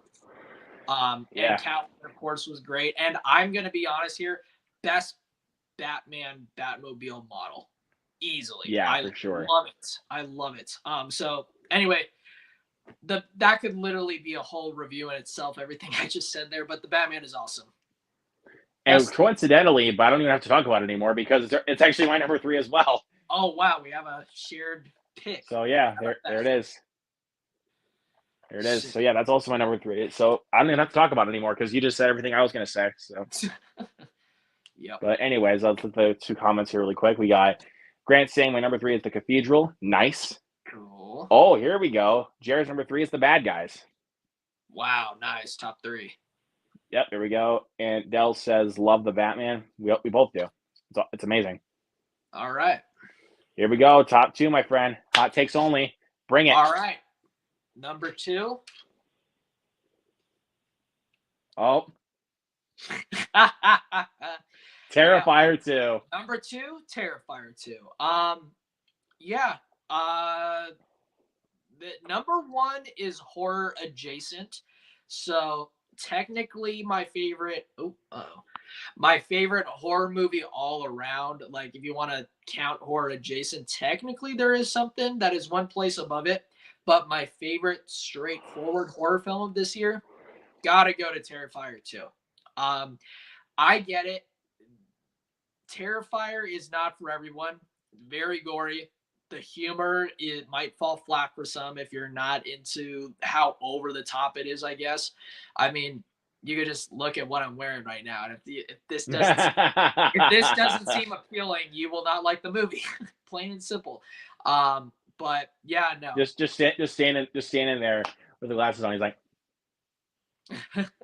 but yeah, no. Saw it opening night with my best friend, and probably I don't. That is really hard to say if it was my favorite theater experience. It was definitely one of them, if not number one. It was, oh my god, it really was just that good. No, not good, amazing. Terrifier 2, fantastic film. And it should be an inspiration for all aspiring filmmakers out there. That movie was made for, both movies actually were made for very cheap. This one did have a higher of a budget because it's a bigger movie, I guess. I think it was $150,000 if I last checked, but it made so many more times that amount. It was scheduled only for one weekend. And it was like, well, if this weekend does well, we'll keep it in theaters. And sure enough, it stayed. And it's well deserved. It is amazing. I love this movie. Yeah, it's awesome, man. And thank you for showing me that movie, man, because I was not expecting for it to be as gory as it was. That was one of my favorite watch-alongs we've ever done, for sure. It was awesome. Yep, time to eat. Eat your mashed potatoes. It looked like the ejaculation thing. It was like like that. Yep. It was gross, but somehow so freaking funny. Like, yeah. But anyways, funny enough, both of our number twos are horror movies. And this one is my favorite horror film of 2022. Easily The Black Phone. Yep. You guys did not see my initial review for this movie, for me gushing about this film. I gush about this movie pretty much all the time. I mean, no matter what, I adore this movie to no end. Ethan Hawke honestly gives his most iconic performance as the grabber. I mean, that is going to be an iconic performance for years to come, man. Like, no one will forget about that performance. It's his most dramatic performance for sure. Like, nothing even comes close, to be honest. And the two young kids, Mason Thames and Madeline McGraw, are two kids that you definitely need to watch out for this coming decade, for sure. I love the 70s aesthetic of the movie and the way that it's filmed, especially with some of those dream sequences. They're like some of the way that they're filmed is filmed in the same vein of Sinister, which is also good. Which is also a great movie, and also directed by Scott Derrickson, the same director as this movie. Yep. A very honestly, underappreciated filmmaker that I don't think enough people give him credit for. He's got a vision, that's for sure. Yeah, unique vision, I should say. That's kind of why I hold Scott Derrickson in such a high regard than most people, because I mean he has such a unique vision that I never thought anyone else would do. Besides, Scott Derrickson. But yeah, and it's a very quotable movie. I mean, I can just quote this movie constantly and not even like. I feel like I've already seen this movie like 8 dozen times, but I can still quote this movie from beginning to end. Like, there are a lot of good, like that. A lot of, you could literally pick most lines from that movie and it could be a quote, like whether it be the salt and pepper one we of course did earlier, or my personal favorite, what is it, maybe you can help me, you dumb something fucking fart knockers. That one is so funny. Oh wait, because obviously I'm the grabber, you dumb fart knockers. Yeah, that one is Madeline McGraw steals the entire movie, dude. And dude, she's a name you got to watch out for, man. She was really good in Haunting of Hill House. And yeah, this was also fantastic for her. And I'm trying to think of another quote here. I know you're scared and want to go home. I'll take you home soon. It's just everything's all fucked up. I gotta be upstairs for a while. Something's come up. What? Never mind. What? And you want to know? And you want to know why? You can't. No one can hear you scream down in the basement. Why? So let's see. The door's shut. No one can hear anything down here. I soundproofed it myself. So shout if you like. You won't bother anyone. Love that. If you try to touch me, I'll scratch your face. And if anyone who's coming will see and ask why. This face? Hang up the phone now. I am looking forward to seeing that movie again for sure. And AJ does. I know AJ doesn't like it. Hi AJ, if you're watching. But when he watched it with me, which was the second time he watched it, I think it was my third or fourth time watching it. Maybe it was my fifth time. He definitely understands why I love this film so much, because it's so quotable to me, and every time I've watched it, I can just quote this movie from the like. And mostly, what I try to do whenever I watch this film is I basically act like the grabber, like yeah. And that's why I love. And you can definitely tell why I love this movie so much, like exactly, because of how much I quote it. Like, look what you made me do. You made me kill my brother. He was an idiot. But he was my idiot. Like, I was like, wait. Well, you know yeah, what they say. he was an idiot. If you incorporate the movie like into your daily life, you're like literally like reciting lines from the movie like in your daily routine, then you know it's a favorite. Well, I don't really do it like as a daily routine, but even like when the film gets in my head, that's when I start quoting it. Yeah, exactly. Or especially the scene when it. Just making a couple more points before we move on to our number one. Like especially the scene like when the grabber finds out that Finney lied to him about his name. He's like, "Well, tell me your name, Taylor Mullen." And then he drops breakfast, and I was like, "Well, there goes breakfast." Yeah. And he grabs the newspaper and literally throws it at him. And when I worked at the cashier, when I was working cashier, I rehearsed that moment so many times, just trying to throw that, just because we had like those papers like for advertisements and everything. Uh-huh. So I did that and practiced that a lot, and also that quote. I was really starting to like you, Finney. I almost let you go. And I was like, oh, that is cold. Yep. That is cold, bro. And by the way, shout out to Zach Milne, by the way. If you guys did not see his commentary on the Black Phone, go check it out. It is good, because I honestly felt like I was one of those people that kind of pushed him to watch it, but for good reason, because it's an awesome movie. So anyways, I'm done talking about it, but it's not the last time I'm going to be talking about that movie. No. Let's see. I've got to hit through these comments really quick. Number 2 for Jared is All Quiet on the Western Front. That's a really good movie. I did review that as well. Batman was awesome. He's not just Batman. He's vengeance. Can't forget that. Oh, wait. Don't forget. My glasses are back. Oh, yeah, of course. Number 2 for Grant is Marcel the Shell with Shoes On. Hell yeah. Terrifier 2 was badass. Yes, it was. Especially when Art the Clown blasts off the Sienna's mom's face. Spoilers, like, but I did not. I didn't even know how they could even pull that off, but that was awesome. Terrifier 2 managed to be disgusting and funny at the same time. Yes, again, like especially time to eat.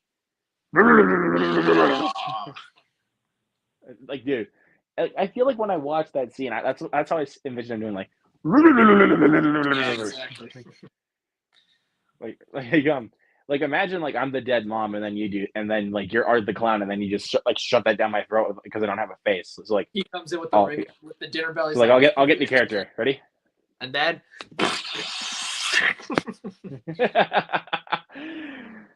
man, that should be another movie we'd probably be doing a lot of reenactments of probably during a lot of my channel is Terrifier 2. Oh yeah.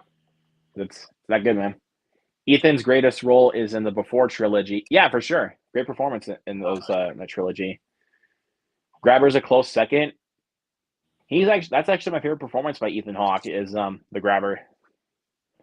Because again, it's something different for Ethan Hawke, playing a villainous role.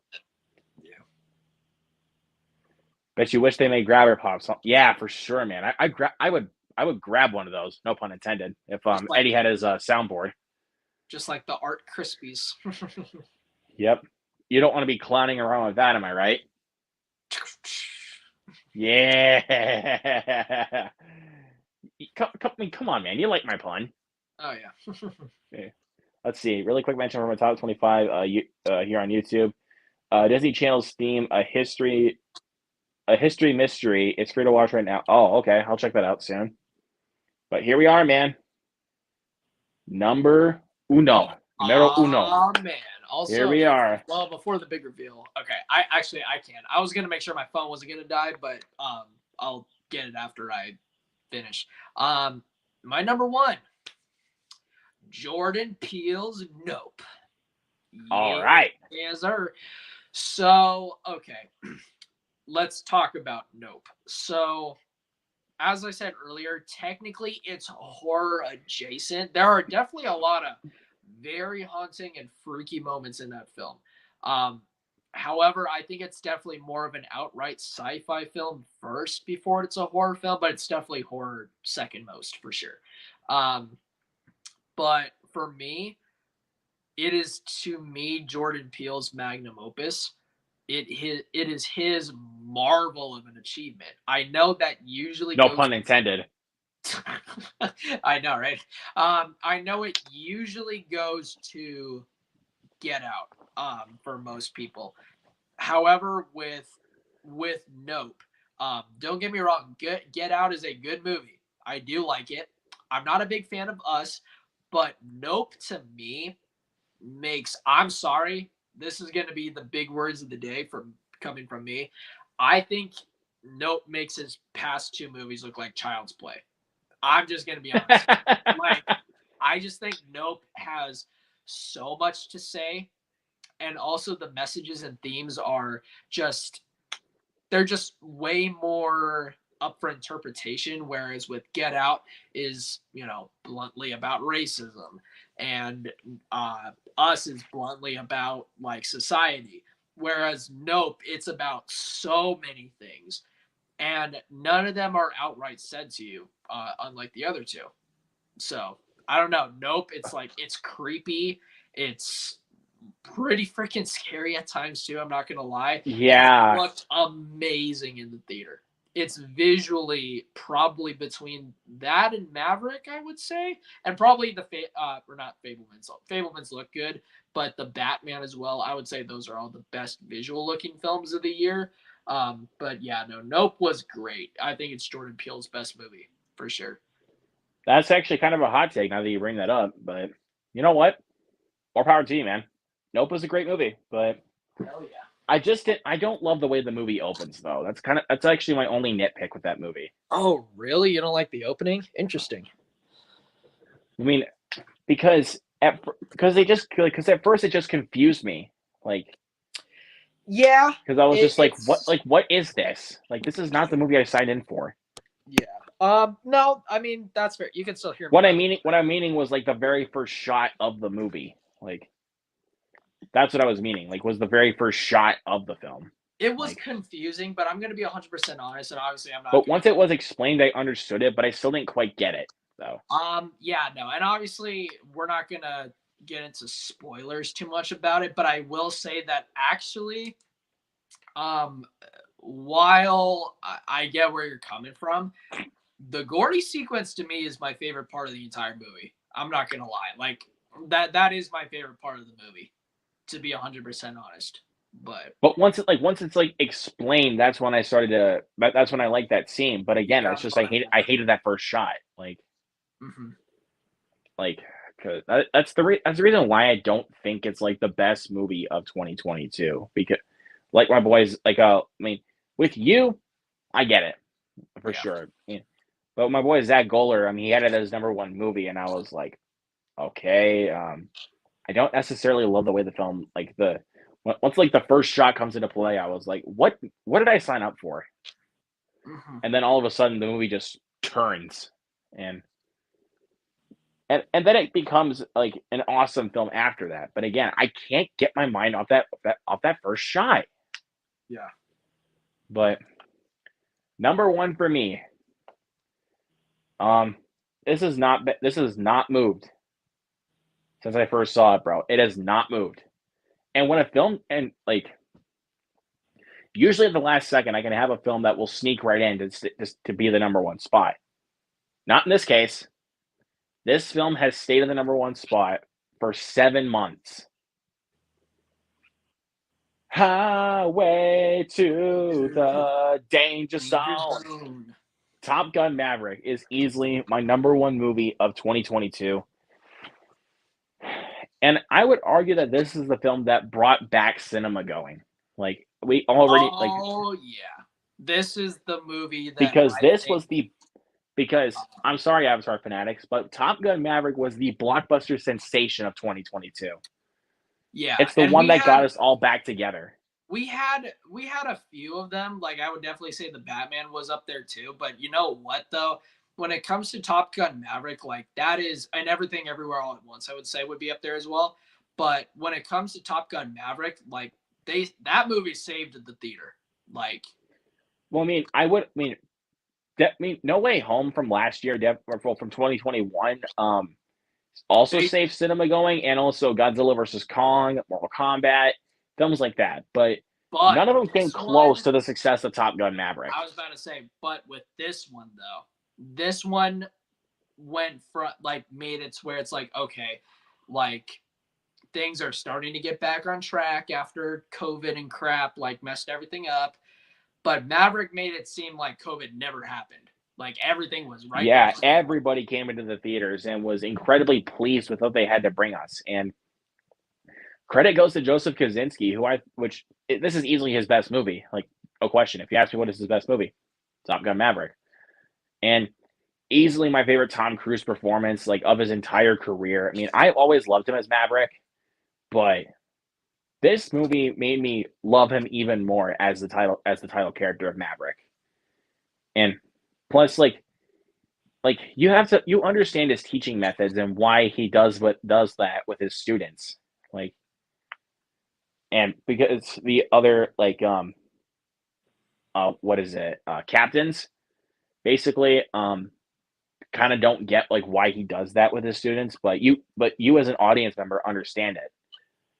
Like, because it's the best way to teach his students. Yeah. And also it's his methods, so don't mess with Maverick. I'll tell you that. Don't mess with him. No, don't mess with Maverick. He'll fly right above you or right under you, and you'll never even see him. Mm-hmm. He's basically kind of like John Cena in that sense. You can't see me. I had to pull that joke. But anyways, we're not talking about John Cena. We're here to talk about my man Tom Cruise. Yeah. And also, I have to talk about some of these supporting performances, like by John Hamm, excellent. Miles Teller, though. That's the best. Freaking Miles Teller. That was the best one. That easily his best performance of his entire career. Like, Whiplash was great too, for sure. Whiplash is like a close second, but Top Gun Maverick, like, he kind of has that personality of what Goose had in the first movie. Like, yeah. And you see that. But basically, Maverick and Rooster are kind of at odds with one another.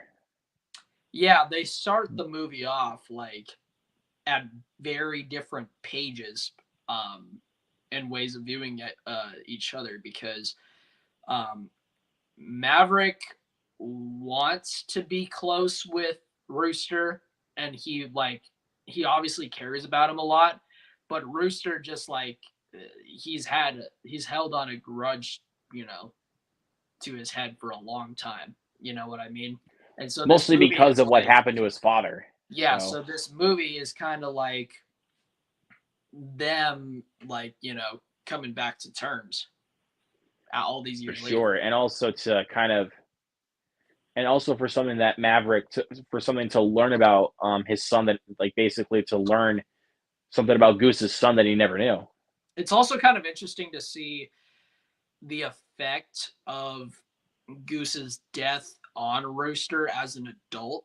Like it's pretty interesting to see it in that regard.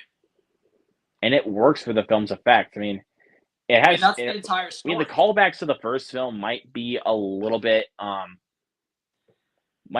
too repetitive, but it's to help us understand, like, even if people don't really remember the first Top Gun very well, it helps us understand why we feel that way. Let's be honest though, if it wasn't for that, like I said, see the effect of Goose's death on Rooster, and Maverick trying to get well, back. Not just that, like some of the things that they also did in the first movie that also got put into the second movie, like the Great Balls of Fire scene in the bar.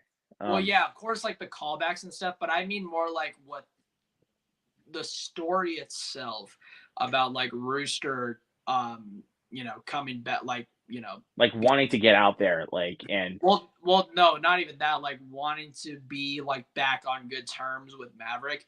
I don't think the movie would be nearly as good. I think it would be just fan service. If it was just about airplanes and fighting, and if it was just that, it would be way more of a fan service movie. But with this character driven story, that's what makes it a good movie, not just and plus that's what makes it perfect, and it shows you what blockbuster filmmaking is all about. Like it takes chances. It doesn't just say, okay, here's what you want, so stop crying about it. So yeah, it tells a good story and takes its chances. So and you have to give them credit for that. And plus the practical stunt work, bro. What? Great. That was incredible. I'm kind of glad that Tom Cruise did not come to me for that movie. I'll tell you that. I'd probably crash the plane, probably on first day of filming. But obviously, I'd have to have Tom Cruise have my back for that. But I will say, what do you think about my one buddy Nathan? Again, not a jab to you, Nathan. We're just having fun. But Nate, what do you think of my friend Nathan's negative with the movie? Which I'm still not sure if it's actually a real piece of criticism or if he meant it as a joke. I hope he means it as a joke. Not enough highway to the danger zone. I'm like, that is the worst complaint I've ever heard in my life, because you don't need that. You don't need a sound the soundtrack to make up every movie. You need a good story and also good characters. Play every 20 minutes or something. That's like asking for the Batman theme every 5 or so minutes. That would be really annoying after a while. Yeah, and if they did that with Top Gun Maverick, do you think I'd have it as my number one spot? Absolutely not. It needs to be spread out. The fact that it was in the movie at all was plenty for me. Yeah, if it was just in the opening scene and I was like, good. I will say it's a little sad to me that Take My Breath Away wasn't in the movie, because that's my favorite song in from the first Top Gun.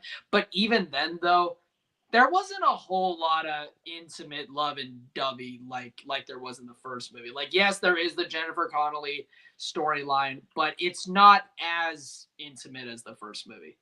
You know what I mean? Yeah, because I mean, it's not necessarily a negative I would have with the first Top Gun, but there's not a whole there's not really much of a plot going on in that first movie. Yeah. So, and that's kind of why everything's all here's this. Everything's just completely thrown at you. But in Top Gun Maverick, they space everything out perfectly. So, and that's why it's my number one film of the year and one of my top 5 films of all time. Yeah, sound it off in the comments, guys. It's that freaking good of a movie. So, and I love it so much. So, yeah, that's our picks for our top 10 favorite movies of 2022. Let's hit the comments here really quick. Oh, it's right. I already hit that one. Worst person in the world is Grant's number 1. Yeah. Quit rubbing it in my face, dude. Number 1 for Jared is Everything Everywhere All at Once. Nice. Nope is fantastic. Gets better with more viewings. I don't know. I wouldn't say it's as rewatchable as I would like it to be, but rewatchability. It's not as rewatchable as something like Top Gun Maverick. But here's the thing, though: rewatchability does not necessarily mean that that doesn't keep it from being the best. Because I would say a lot more movies in my top 10 list of this year are way more rewatchable than Nope. But Nope is still number 1 for me. You know what I mean? Kind of the same expression I would have with All Quiet on the Western Front. The reason why I don't think that film is perfect is because it's not very rewatchable. I know that's kind of being opposite of what you just said, but that movie is not very rewatchable. That's the reason why I don't hold it as like one of the greatest movies of 2022. I don't hold it in that standard because it's not very rewatchable and it's very slow. Yeah. But I will say this, though. Rewatchable doesn't always translate to better. Hence why Nope is my number 1. But sometimes rewatchability can also play into my factor, and that's why Top Gun is my number 1. Yeah. No, it goes and also because I'm a huge Top Gun fan, so. Of course. No, rewatchability does matter. I'm not saying it doesn't, but not always, though. You know. But if it's like a movie I've seen like a dozen times, say the Batman or Jackass Forever, I've seen those movies like a number of times. Obviously, rewatchability definitely comes into play at some point for sure. Like Jackass Forever, I've seen about 10 to 15 times or so, and the Batman I've seen 7 times, but it's not my favorite of the year though. It also kind of has to come down to impactfulness. Basically, and that's why Top Gun Maverick has not moved because it was so impactful for me. That's the same thing with Nope. The reason why it's my number 1 is because, don't get me wrong, this whole list to me, they are all great movies. And most of them I would even say are amazing movies. But the only one that impacted me on an emotional level to that degree was Nope. You know what I mean? And I understand that. That's why I understand it's your number 1 pick. Yeah. For sure, man. And you guys understand why Top Gun is my number 1 pick. Pretty much the same reason, yeah. Yeah, it's a very impactful movie, and it's a very rewatchable film too. So it's that was kind of the reason why the Suicide Squad was my number 1 for a while before I saw Last Night in Soho, because it was a very much so a really fun movie and also very rewatchable. So yeah.